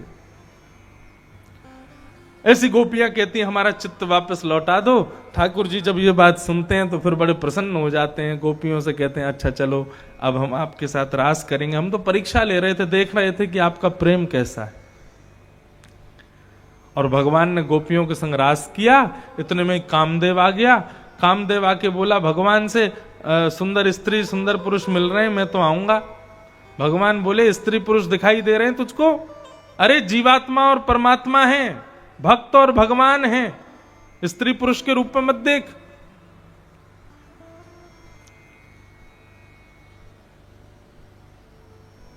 आजकल लोग इस बात को उठाते हैं स्त्री पुरुषों में भेद नहीं होना चाहिए, सबको समान देखना चाहिए, सबको समान होना। यह बात ठाकुर जी कितने वर्ष पहले कह चुके हैं। स्त्री पुरुष का संग देखता है, जीवात्मा परमात्मा नहीं देखता। कामदेव जैसे ही आया, भगवान ने अपने रूप को इतना सुंदर बना लिया कि कामदेव भी मूर्छित होकर गिर गया। इससे ये बात सिद्ध होती है कि रास लीला काम विजय लीला है, काम पर विजय की लीला है। बंधुओं एक बात बताएं, रसगुल्ला से दूर रह करके रसगुल्ला खाने की इच्छा ना पैदा होना यह कोई बड़ी बात नहीं है, लेकिन रसगुल्ला सामने रखा है उसके बाद जीभ में पानी ना आने देना यह बड़ी बात है। हम तो ब्रह्मचारी हैं, हम तो बाल ब्रह्मचारी हैं। अपने नाम के आगे बाल ब्रह्मचारी कई लोग इसलिए भी लिख देते हैं क्योंकि कोशिश तो बहुत करी थी कि ब्याह हो जाए, लेकिन किसी ने पसंद ही नहीं किया। तो फिर 40 के बाद में सोचते हैं अब ब्याह तो हुआ नहीं, तो एक काम करो ब्रह्मचारी लिख दो नाम के आगे। लेकिन वास्तव के ब्रह्मचारी कौन? असंख्य सुंदरी नारियों के सन्मुख रह करके भी अपने आप को वशीकृत करते हुए ब्रह्मचारी बोले, रस सामने है, वस्तु सामने है, फिर भी उसके प्रति मोहित ना होना, यह विशेष परीक्षा है हमारी इंद्रियों की। उस वस्तु से दूर रह करके तो इंद्रियों को कोई भी जीत लेगा। इतनी असंख्य गोपियों के मध्य में ठाकुर जी ने कामदेव को मूर्छित कर दिया।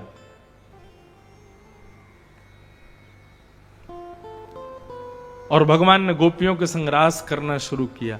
अब ये रास करना क्या है? ये नृत्य करना नहीं। गोपियां प्रत्येक गोपी के पास ठाकुर जी प्रत्येक गोपी के पास जा रहे हैं, उससे पूछ रहे हैं तुम कैसी हो, अच्छा अपने मन के भाव बताओ। कभी उसको पसीना आ जाए, ठाकुर जी पहुंचते हैं, अपने हाथ से भोजन करा रहे हैं। मतलब एक सामान्य परिवार के लोग जैसे रहते हैं ऐसे ठाकुर जी सब गोपियों से मिल रहे हैं, इसको रास कहते हैं। लेकिन गोपियां प्रसन्न होकर नाचने लग जाती हैं। धीरे धीरे गोपियों के संग में ठाकुर जी रास करने लगे, तो रास करते करते गोपियों को अभिमान हो गया कि हम बड़ी सुंदर हैं, हमारे रूप पर ठाकुर जी मोहित हो गए। मुझे कभी कभी ऐसा लगता है कि भगवान बोलते क्यों नहीं है? हमारे मंदिर के ठाकुर जी बोलते क्यों नहीं, चलते क्यों नहीं, फिरते क्यों नहीं, सारी क्रियाएं क्यों नहीं करते? ठाकुर जी बोलना चाहते हैं, चलना फिरना चाहते हैं, लेकिन उनको डर लगता है कहीं मैं बोलने लगा तो जिससे मैं बोलूंगा उसको कहीं अभिमान ना हो जाए कि भगवान तो मुझसे बात करते हैं, भगवान तो मेरे सामने चलते हैं, भगवान तो मेरे सामने क्रिया करते हैं। हम कहीं अभिमान के कारण भ्रष्ट ना हो जाए, इसलिए ठाकुर जी मौन रहते हैं, शांत रहते हैं, मूर्तिमंत होके रहते हैं। अभिमान ठाकुर जी को प्रिय नहीं। और गोपियों को वही अभिमान हो गया, तो ठाकुर जी समस्त गोपियों के बीच से अंतर ध्यान हो गए। गोपियों के बीच से अंतर ध्यान हो गए तो यत्र तत्र खोजा, ठाकुर जी नहीं मिले। यमुना के पुलिन पर जाकर के गोपियों ने गोपी गीत गाया। जयति तेधिकम जन्मना ब्रजः श्रयतैर्दिरा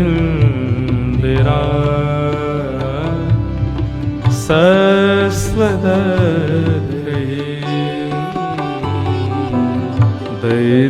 दैतदृश्यता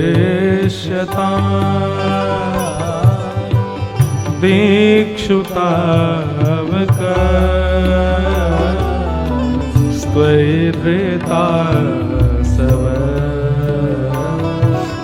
त्वां विचिन्वते शरदुदाशये साधुजातस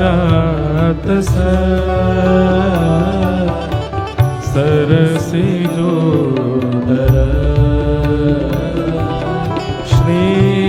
श्रीमुषादृशा सुरतनाथ ते अशुल्कदासिका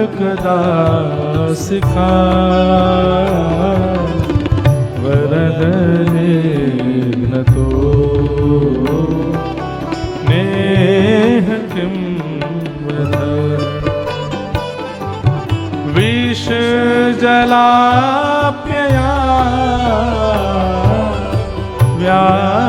व्यालराक्षसा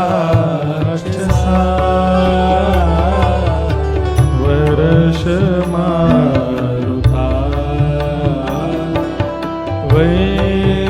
वैद्युतानला विषमयात्मजा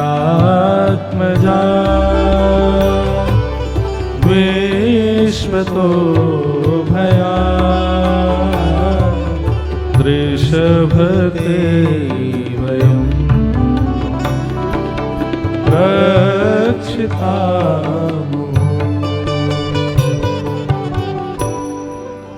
यत्ते सुजात चरणाम्बुरुहं स्तनेषु भीतासनैः प्रियदधीमहि कर्कशेषु तेनाटवीमटसि तद्व्यथतेन किंस्वित् कूर्पादिभे भ्रमतिधिर्भवदायुषाम्। गोपियों ने गोपी गीत गाया। बंधुओं, प्रयास करना कि गोपी गीत इस जन्म में पूरे जीवन के अंत होने से पहले पहले याद हो जाए एक बार हमको।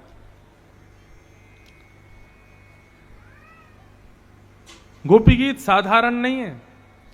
यदि कोई व्यक्ति नित्य गोपी गीत का पाठ करे अपने ठाकुर जी के सन्मुख और इसी भाव से करे जिस भाव से गोपियों ने किया, कृष्ण को खोजने के लिए, कृष्ण को पाने के लिए, कृष्ण हमें मिल जाए इस भाव से, संपूर्ण जीवन के अंत से पूर्व पहले एक बार ठाकुर जी का दर्शन जरूर कराएगा। गोपी गीत में इतनी सामर्थ्य है।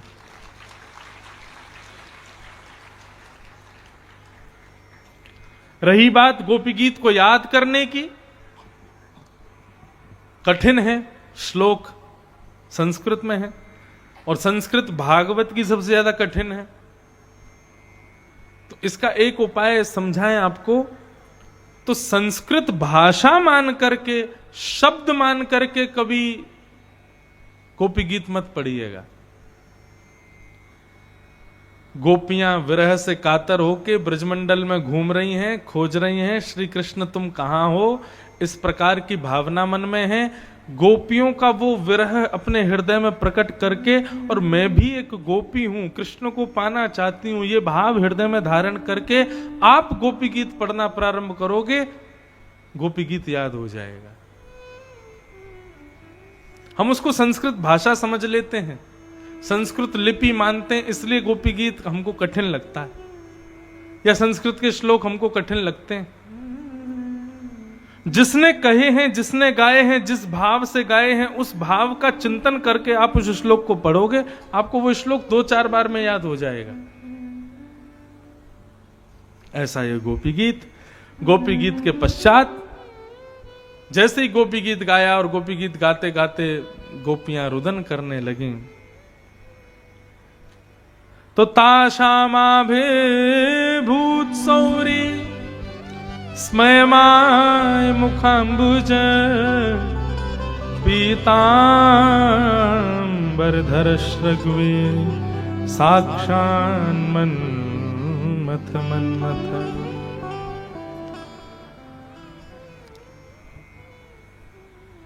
गोपियों ने जैसे रुदन करना प्रारंभ किया पुकार के ठाकुर जी को, ठाकुर जी स्वयं को रोक नहीं पाए और देखते ही देखते उन गोपियों के बीच में पीतांबरी पहन करके ठाकुर जी तुरंत वहीं प्रकट हो गए। और जैसे ही ठाकुर जी प्रकट हुए, गोपियों ने, किसी ने हाथ पकड़े, पैर पकड़े, ठाकुर जी की पीतांबरी पकड़ी, पटका पकड़ा।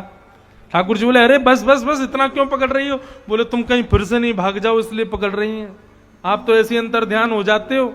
एक गोपी तो दूर ही खड़ी रही, उसको जगह ही नहीं मिली पकड़ने की, तो दूर से ही ठाकुर जी को देखने लगी और नेत्र बंद कर लिया। ठाकुर जी बोले, ये कहा क्यों? बोले, तुमको नैनों में ही छुपा लिया है। क्यों? हाथ छोड़ के तो तुम भाग जाते हो, मैंने हृदय में बसा लिया, हृदय से जाके दिखाओ। हृदय से नहीं जा पाओगे। गोपियों का ऐसा प्रेम, ऐसे भाव कि ठाकुर जी भी कहते हैं कि मैं आपके इस ऋण से कभी उऋण नहीं हो पाऊंगा गोपियों, आपका जो ये प्रेम है। और अब ठाकुर जी ने महारास किया। तो रास का मतलब एक गोपी के सन्मुख एक ठाकुर जी, लेकिन महारास जितनी गोपी उतने ठाकुर जी। अब हर गोपी के साथ अलग अलग रूप में ठाकुर जी रास विहार कर रहे हैं। और जैसे ही महारास प्रारंभ हुआ तो ब्रह्मा जी बोले, हम क्यों पीछे हटे, हम भी जाएंगे। सूर्य बोले, हम क्यों रुके, हम भी जाएंगे। सारे देवता आ गए, सारे ऋषि आ गए, नदियां आ गई, और सबके लिए ठाकुर जी प्रकट हो गए, सबके साथ में रास विहार करने लगे।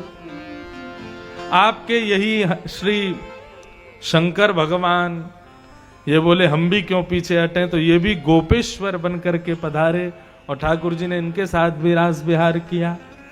और वृंदावन में यमुना के तट पर महारास हो रहा है। 6 महीने तक महारास चलता रहा और किसी को पता भी नहीं चला। और महारास केवल 6 महीने तक नहीं चला था बंधुओं, वृंदावन में आज भी रास विहार हो रहा है ठाकुर जी का। आज भी लाखों भक्त जाते हैं वृंदावन बिहारी लाल का दर्शन करने, परंतु आज भी ठाकुर जी किसी ना किसी भक्त के साथ में कोई ना कोई लीला अब भी कर रहे हैं वृंदावन में, हमको नहीं पता।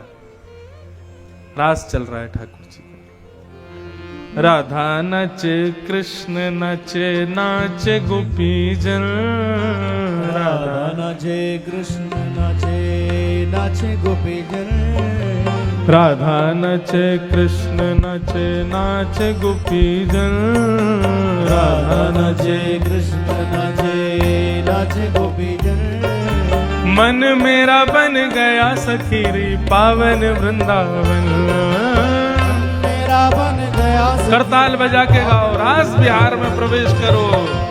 राधा नचे कृष्ण नचे नाचे गोपी जन,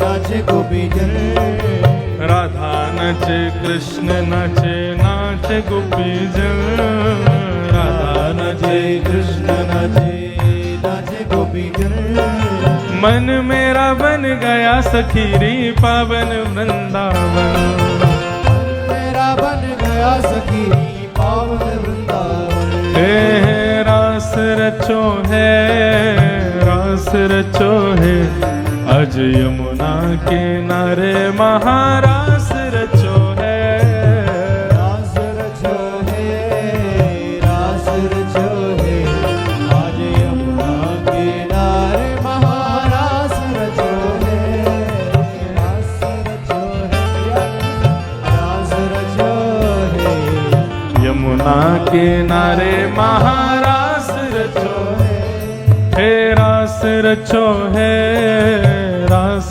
रचो है, अज यमुना किनारे महारास रचो है, रास रचो है, रास रचो है, यमुना किनारे महारास रचो है, हे सूरज भी नाचे चंदा नाचे नाचे तारागण, सूरज भी नाचे चंदा नाचे नाचे तारागण, ब्रह्मा भी नाचे शंकर नाचे नाचे देवगण, ब्रह्मा भी नाचे शंकर नाचे नाचे देवगण, क्योंकि मन मेरा बन गया सखीरी पावन वृंदावन, मन मेरा बन गया सखी पावन वृंदावन, हे मन मेरा बन गया सखीरी पावन वृंदावन, मन मेरा बन गया सखी पावन वृंदावन, हे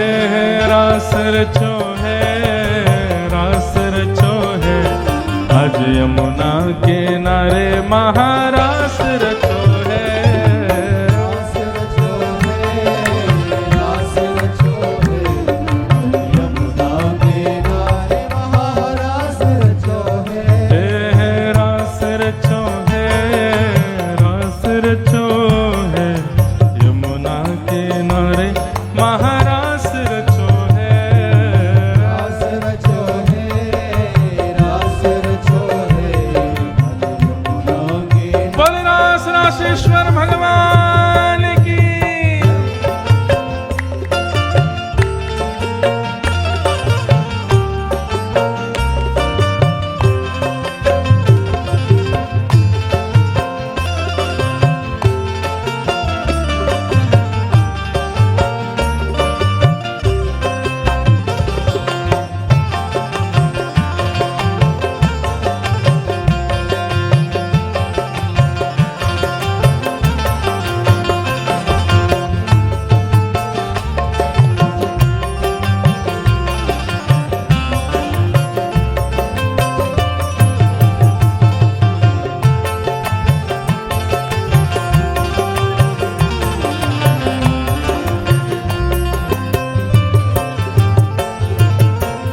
वंशीवट पे यमुना तट पे कान्हा रास रचावे,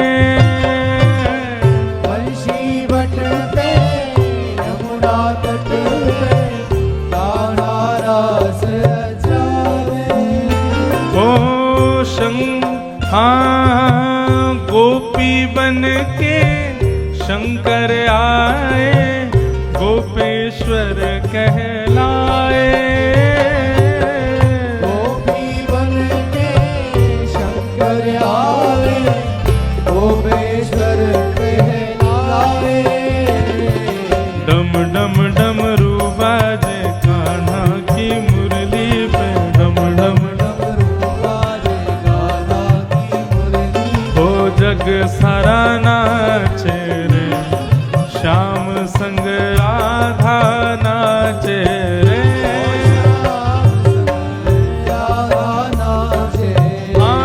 श्याम संग राधा नाचे रे। श्याम संग राधा नाचे। ओ रास रचो है, रास रचो है, यमुना किनारे महारास रचो है। रास रचो है, रास रचो है, यमुना किनारे महारास रचो है। हो रास रचो है, रास रचो है, यमुना किनारे महारास रचो है। रास रचो है, यमुना किनारे महारास रचो है। वज यमुना किनारे महारास रचो है। यमुना किनारे महारास रचो है।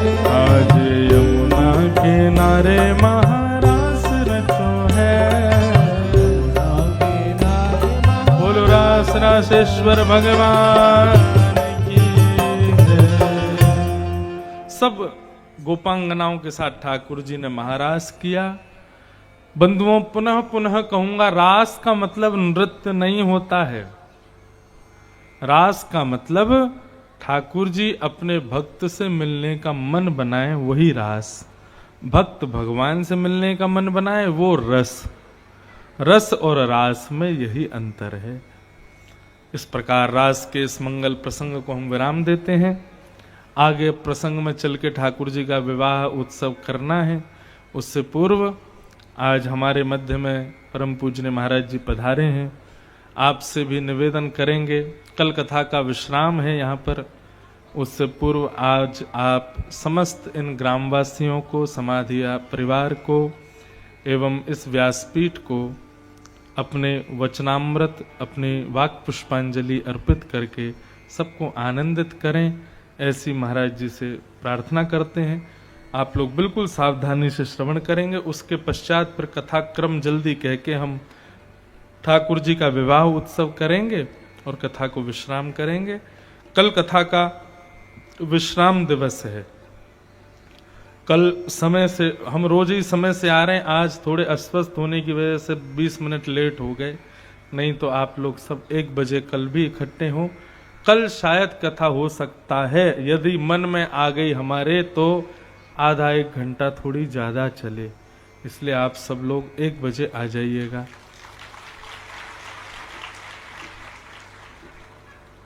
सही में 1 घंटा ज्यादा सुनवे के काजे ताली बजाई कि यूं ही बजा दइए। बहुत आनंद से आप सब लोग कथा श्रवण कर रहे हैं। महाराज जी से निवेदन करेंगे कि आप अपनी वाणी के कुछ भाव सबको आशीष के रूप में प्रदान करें और फिर हम आगे के क्रम में प्रवेश करेंगे।